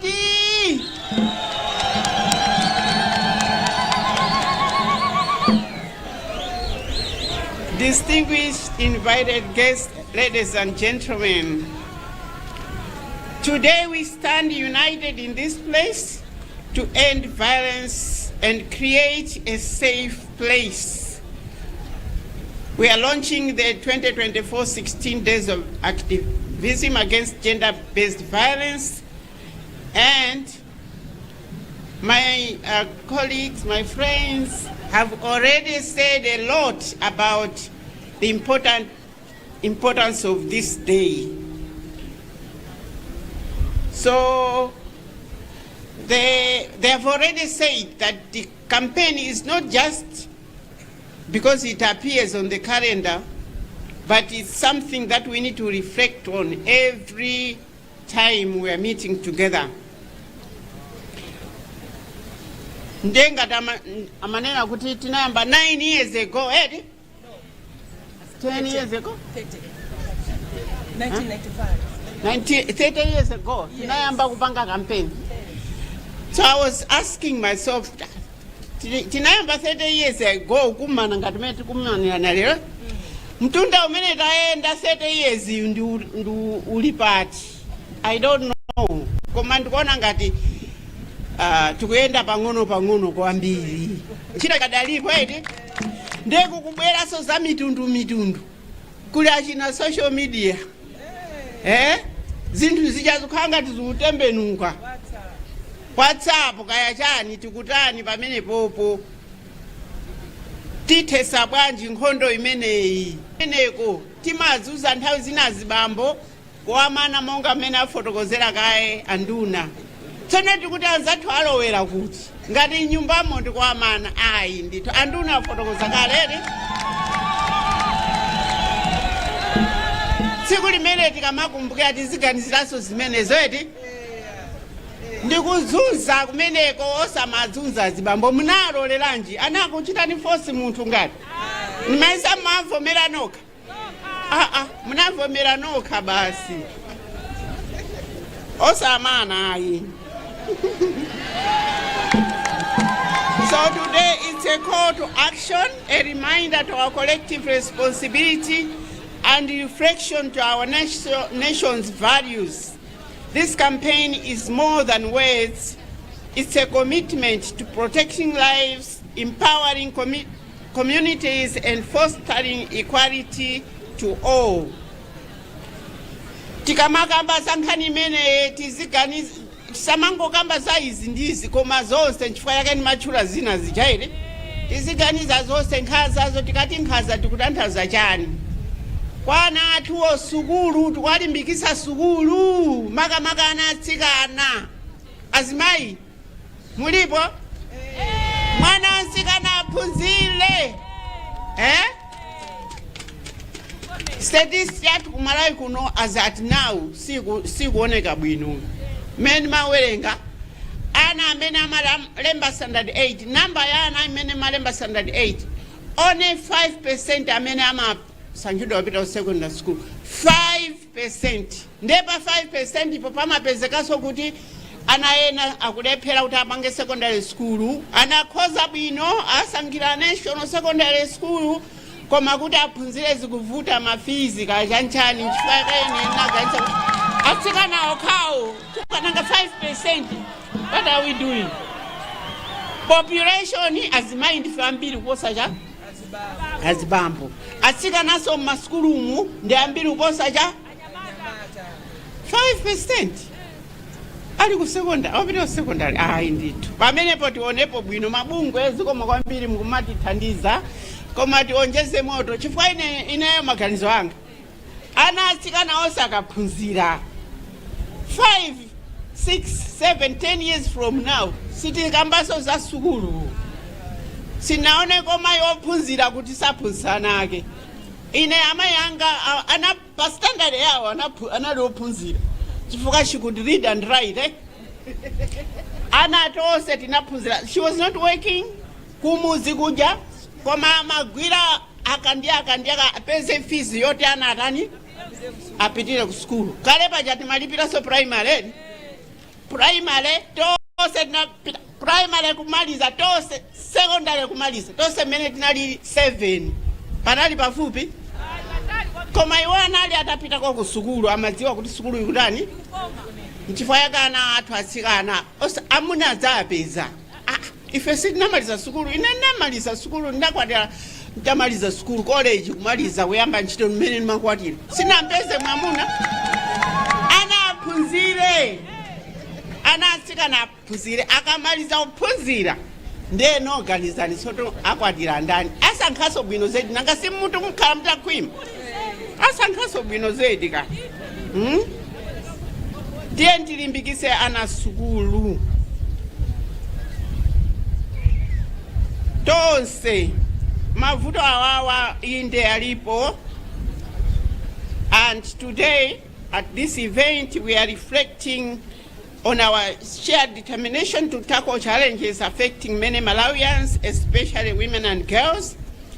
This year's theme, Unite to End Violence Against Women and Girls in Malawi towards Beijing 2030, translated in Chichewa. Tigwirane manja potedza nkhanza kwa amayi ndi asungwana pomwe tikuyandikira zaka 30 za chisindikizo chimene anakambirana ku Beijing kalekale nthawi imeneyoyo. Kodi 2030 yo violence against women, gender-based violence against women kumalawi kuno ikhala itatha tithetsa panoto kupita 2025 kwasaa zakacha. Then we need to think outside the box. Kodi ikamakafika 2030 tisamveso zoti uku wina wagwiririra uyu kaya ukuzatani ayi tipanga bwanji. Tiye tigwirane manja kuti titani tithetse nkhazazo ndipo nzotheka.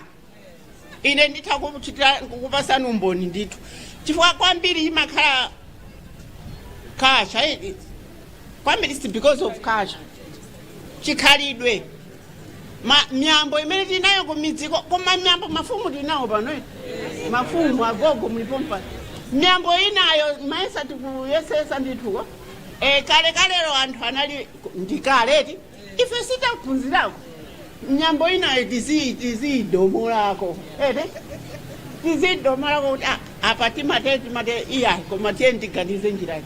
Ine ndithawa kukhala mboni yonena kuti miyambo imathandizira. Ine ndimachokera ku Lumphi, ambiri mumadziwa kuti ku Lumphi sikulu ndiyofunikira.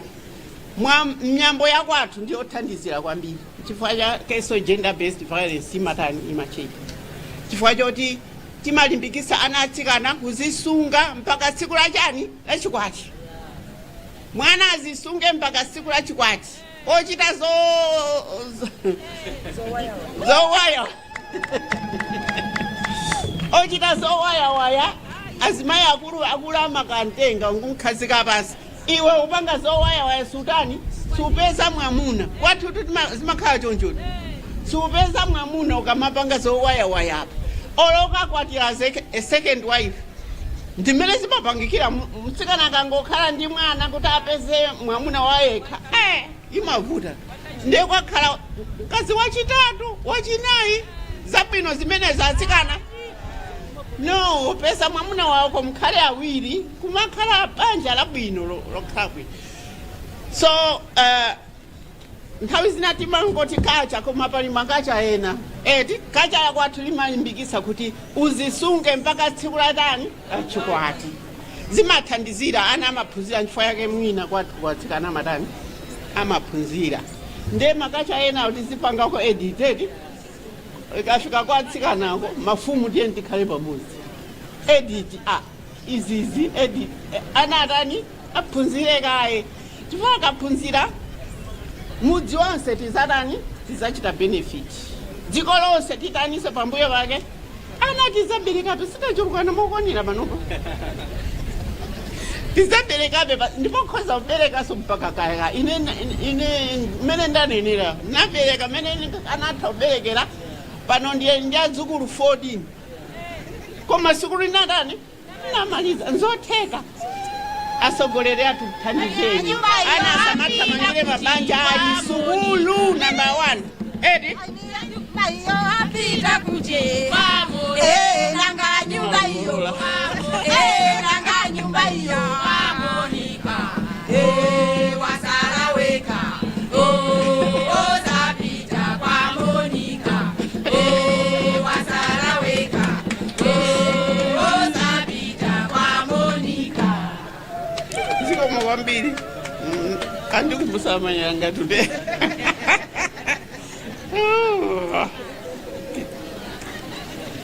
So statistics reveal that 1 in 3 women aged 15 to 49, like you've already said, has suffered physical violence and in one form or another, or sexual violence. I think our statistics are not doing well at all. Because these are not just numbers, these are people. If amenity in maudindo tieni tionetsetse kuti zimene zisapitirire tikamaza kumanaso next year mafiga wadani atsike sakumveka bwinoyi. Ineyo maso anga kuyang'ana kuti mtsikana aliyense akule ndithu mene mulungu anamukonzera mene mulungu anamulengera kandi sukulu aphunzire akafike pamapeto kaya mulungu anampasa mphaso yanji mpaka na ikafike pamapeto kuti akwaniritse zimene mulungu anamukonzera asamakhaleso ndi mantha kaya mulungu anampasa nzeru za mkalasi kaya nzeru za maluso kaya akwaniritse zimene zichazo asamadukize panjira okudulidwa panjira chifukwa cha ali ndi mimba kazateni satani anyamata nawonso anyamata ukapeza kuti ati nyamata chula nyamata mayo inu banja mungalisamale kazisungani kaye mpaka mkuleko mufike pena pake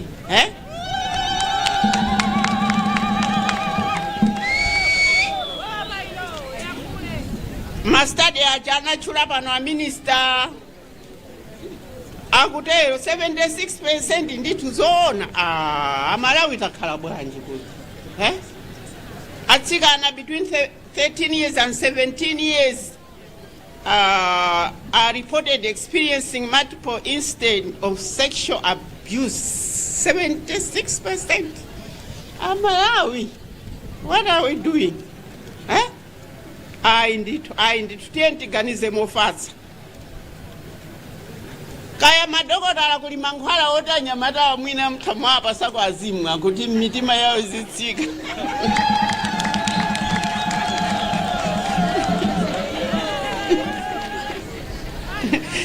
We must work together to implement prevention and intervention strategies that protect our girls, uphold their dignity, and empower them to reach their full potential.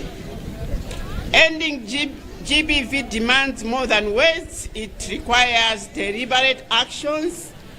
It requires resources like it's already been mentioned, and partnership. Let's work together. This campaign calls on all Malawians to join hands and build a society where everyone feels safe, valued, and respected. I also call upon women to open up and seek help on violence they're experiencing. Azimai, osamango lilira nyumba yayi, taurulani nkhanzazo zikamaurulika kwambiri, anthu azitani no, aziopa, tiripo, mkhoza ine kundimbira, ine kuno mwakuti. Give notice. Zimakhala bwanji tione njira zoti kuti tingathandize bwanji kuti samatani samachitike. Of course nthawi zinaso timakhala ife azimayi amene kumkodola mwamunayo mwa masayinze nde muganiza kuti nzano atani teni lingopeza mabanja tizikhala pa mabanja zinthu mumathera pamachani pa mabanja apo mwepo. Ending GBV is everyone's responsibility. Men must be active allies in the fight as well. Through our male engagement strategy, that is already, I think, there, I hope it's working, we encourage men and boys to become champions of gender equality. By involving them in this cause, we are fostering communities where everyone can stand up against violence and challenge harmful norms. Challenge harmful norms. Seti azibambo. Nyambo yathu inayi mafumu soti nawo kale pompano. Tieni tione bwino. Ndiothandiza kapena iyayi. Nyambo ndi yathu. Ife tiso ni mphamvu yotani yosinthira mnyambo. Zikomo kwambiri achifi Paramount Kaduya, Paliso Achief Kachindamoto, akutithandiza limbikitsanani yeti amutithandize kumalawi kuno sitingama kambe nkhani chakandi chake zinazo khwacheko titenge chikwanje khwachako ana aphunzire kaye akhozokwana 20 years kumapita uko mabanja apeza bwino anyamataso 25 30 sizatheka ndithu zimene zijapanopo put it on hold zimene zijatazika nekaye mkachipinda pangani zinazo tugwirizana. Our survival centered approach ensures that victims of violence receive the justice, support, and care they receive. Thank you so much for the organization that are working on that. Thank you, Madam, for doing all this, even funding this.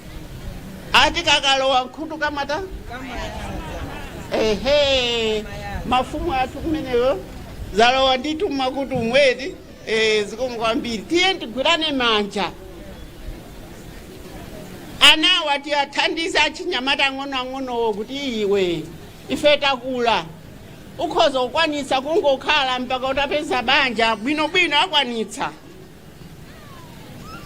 nthawi zina of course masiku ano tili ndi mavuto wa social media izochitika makukamu akuluakulu athu muzitithandizira so chiwandi zimene zijaso zimayambisa cha zambirimbiri timamatiyani video chakuti uku anthu amapita mtima kuku atama video chakuti kumeneku akachoka kumene kujataya akazinthu zatani zalabwika akuluakulu tithandizireni kwambiri pamkhani imeneyo kuti zisapitirire.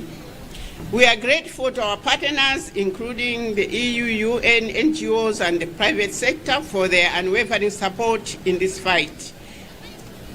I pledge my full dedication to this cause and urge all sectors to take action. Let us unite with strength and determination to end violence and rebuild a brighter future for all. Finally, I congratulate the community victim support units for receiving awards today. Are we going to do it? Yes. Okay. They are going to receive awards today. I want to congratulate them. Your efforts are a source of inspiration, and I encourage all GBV response structures to follow your example. Together, let us build a Malawi that is safe and free from violence. And I think it is possible we can do that. Yes. It is possible we can do that. Tigwirane manja. Tigwirane manja. Kuti zimene zizi kale mbiri yakale. Tugwirizana? Yes. Lero ikale day 1. Kati zipase masiku angati? Zipase masiku 16. Tisamamveso izi samamvekeso izimene zozo apolisi alipo mpano eti tithandizeni zimene samveke nakasi talengeza eri amene akufuna kuti azikapanga zake izo apolisi alipo pano alisopo mpano amangidwe ndithu ineso ndine ogwirizana nanu ndikhala pambuyo pano amene akupanga zimene amangidwe akuluakulu alipo apa ukaona kuti zikukuvuta if you self-control is a problem on you are having self-control, find somebody who can help you to say koda nzanga numakhala bwanji kuzisunga osangogwidira aliyense wampeza osangopeza kantsika nawo akanyengerera mwakuti yayi control yourself mukakapeza madamu sikukakhala so wina okuletsani. With these very few remarks, I declare the 2024 16 Days of Activism Against Gender-Based Violence campaign officially launched. May God bless Malawi and all its people as we work together towards a fair and peaceful future. Thank you. Thank you very much, Your Excellency. Mundidigire gaye pang'ono, tandidigireni gaye pang'ono, chifukwa paliso zina zoti tichite. Zikomo kwambiri amayi chifukwa cha mawu amene mwapereka masanano ndikhulupirira kunena kuti wina aliyense waife wamva. Ndipo tikamabwerera ku nyumbako uthenga umene tinganyamule ndionena kuti tiyeni tigwirane manja pamene tikufuna kuthetsa gender-based violence kapena kuti nkhanza zochitirana amayi ndi abambo komanso asungwana ndi anyamata.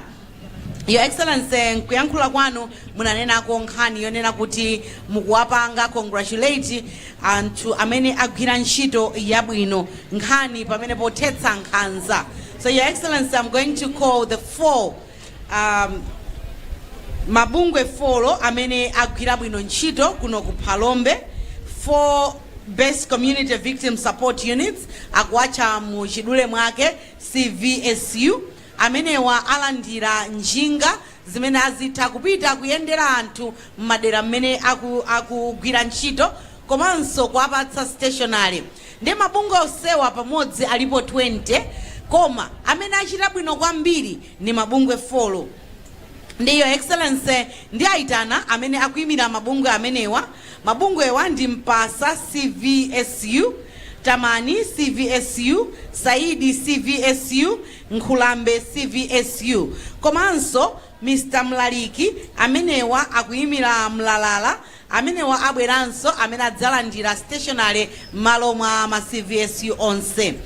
Ma community victim support units amenewa ndifuna amene akuyimirira abwere kutsogolo kuno. Mpasa, Tamani, Saidi ndi Nkhulambe. Tieni tibwere nsanga patsogolopa.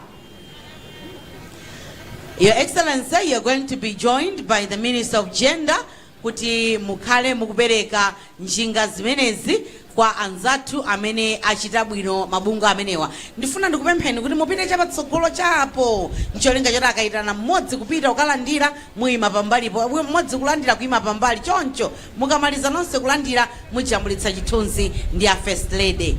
Your Excellency, may I ask you to come and present the bikes.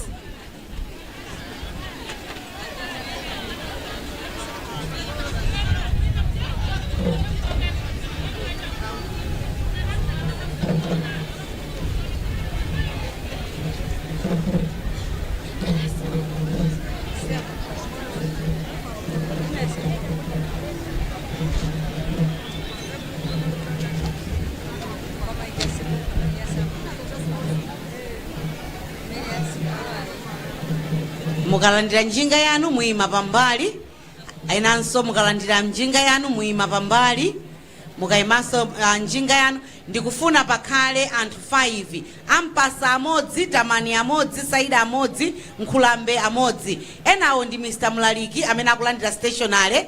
Tiyeni tipange mumvera.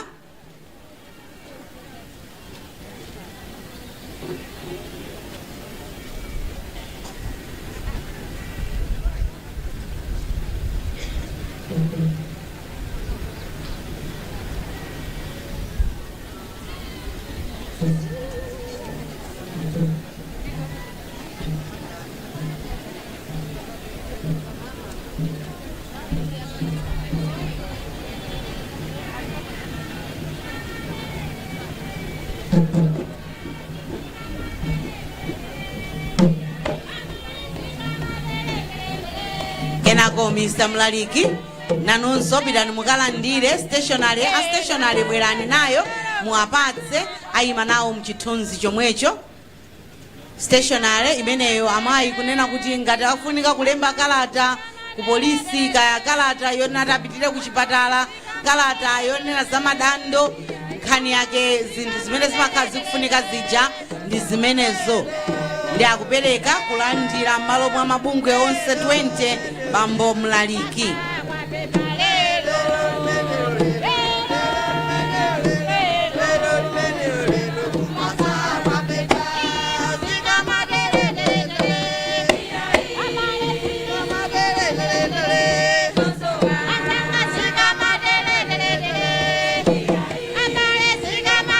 Your Excellency, ndiye Minister of Gender, ndikupemphani kuti muime pomwepo ndipemphe anzathu amene mwalandira katundu kuti muchokepo. Zikomo kwambiri ma gender sisters, zikomo kwambiri, zikomo kwambiri, zikomo kwambiri, zikomo kwambiri. Your Excellency, we've now come to the end of our program here at Mpasa CDSSS as we were commemorating the 16 days of activism against gender-based violence. tikatere tafika against gender based violence, tikatere tafikanso kumaliziro kwa programu yathu pano pampasa CDSS. Nkhani imene tinabwerera pano ndi kukhazikitsa masiku 16 amene tikunena kuti tigwirane manja pamene tikumenyana kapena kuti tikufuna tithetse nkhanza zimene zimakhala m'mabanja kwa mayi, kwa asungwana, komanso kwa abambo ndi kwa achinyamata. Mawu ake ndi amene akuti tigwirane manja pothetsa nkhanza kwa mayi ndi asungwana pomwe tikuyandikira zaka 30 za pangano la Beijing.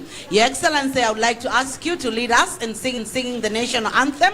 After that, Your Excellency, you may take leave of us. Thank you, Excellency. May we all stand. Tieni tonse tiime kuti tiimbe nyimbo ya fuko lathu.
Nyimbo ya fuko lathu kutimalizira zonse zochitika pamalo ano. Chabwino mmene monso ndi mmene mwambo okhazikitsa masiku 14 wathera ndithu pano pa ground la sukulu ya sekondari ya Mpasa kuno ndithu mboma la Phalombe komwe mayi wafuko mayi ndithu Monica Chakwera ali nawo komanso ndi amene ndithu anali mlendo olemekezeka pa mwambo umenewu. Alankhula zochuluka kwambiri, alankhula ndithu nkhani yokhudza kuchitira nkhaza atsikana, kuchitira nkhaza amayi komanso kuchitira nkhaza bambo, anthu okalamba, anthu aulumali ndi anthu ena ndithu potengera zofoka zawo. Mayiwo ati sakusangalala ndi mmene ndithu manambala kapena kuti statistics pa Chingerezi akuonetsera ndithu za mmene nkhanza zikuyendera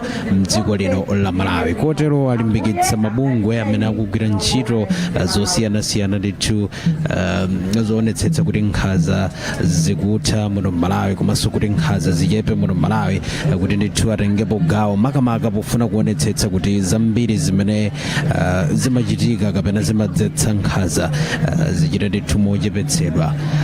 Iwo anakambanso nkhani yokhudza kuno ku Phalombe kuti ayi kunoku nkhani ya nkhanza idachuluka kwambiri pamene ndithu anthu adakhudzidwa ndi namondwe wa Fred zaka zingapo zapitazo, kamba kuti anthu ambiri ndithu adali ofowoka kapena kuti anthu ambiri adakumana ndi mavuto osiyanasiyana, vuto la kusowa kwa zakudya, zovala komanso pokhala pamene, ndipo amati anthu ena adapezerapo mwayi wochitira nkhanza anthu a mtundu oterewa. Kotero ndithu izi zimachititsa kuti anthu ambiri avutike m'malingaliro komanso avutike ndithu pa nkhani ya kakhalidwe ka moyo wawo ka tsiku ndi tsiku. Bwanji tateremu ife tilekere pamenepa kukupatsirani mawu kuchokera kuno ku Phalombe pa ground la Mpasa CDSS ndithu mchigawo chakumwera mdziko lino la Malawi. Tikubwezereni ndithu ku area 2 ku Bishop Navy mu mzinda wa Lilongwe ndithu komwe apitirize kukupatsirani maprogramu athu otsatira komanso osiyanasiyana pano pa wireless yakanema ya Luntha. Munali ndine Heobert Katanda, mzanga Hobson Kambeta komanso Andrew Nandolo. Kufikira tsiku lina limenenso ndithu tidzakupatsireni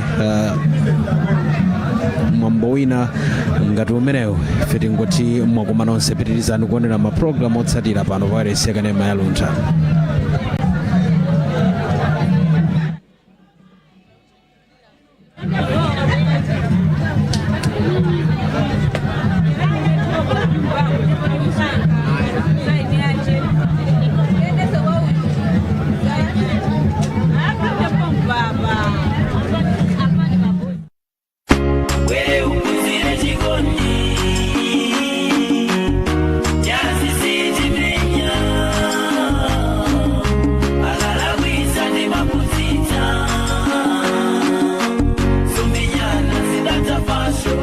Boma la Malawi kudzera ku unduna ona kuti pasakhale kusiyana pakati pa amayi ndi abambo ndi chisamaliro cha anthu, ukuyitana anthu onse kumwambo okhazikitsa masiku 16 olimbana ndi nkhanza zomwe zimachitika kamba kuti wina ndi mamuna kapena ndi mkazi. 16 days of activism against gender-based violence. Mwambowu uchitika pa 20.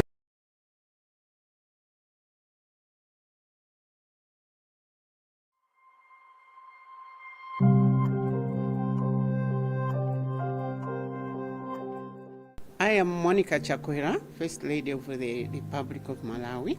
As a nation, we must unite to stop early child marriages and end the cycle of violence within families. These practices not only harm individuals, but also hinder our collective development and progress. Let us create environments where women and girls feel safe and respected, free from any form of harassment or intimidation. Whether at work, school, or any other place, let us ensure that everyone is treated with dignity and equality. If you or someone you know is experiencing gender-based violence, know that help is available.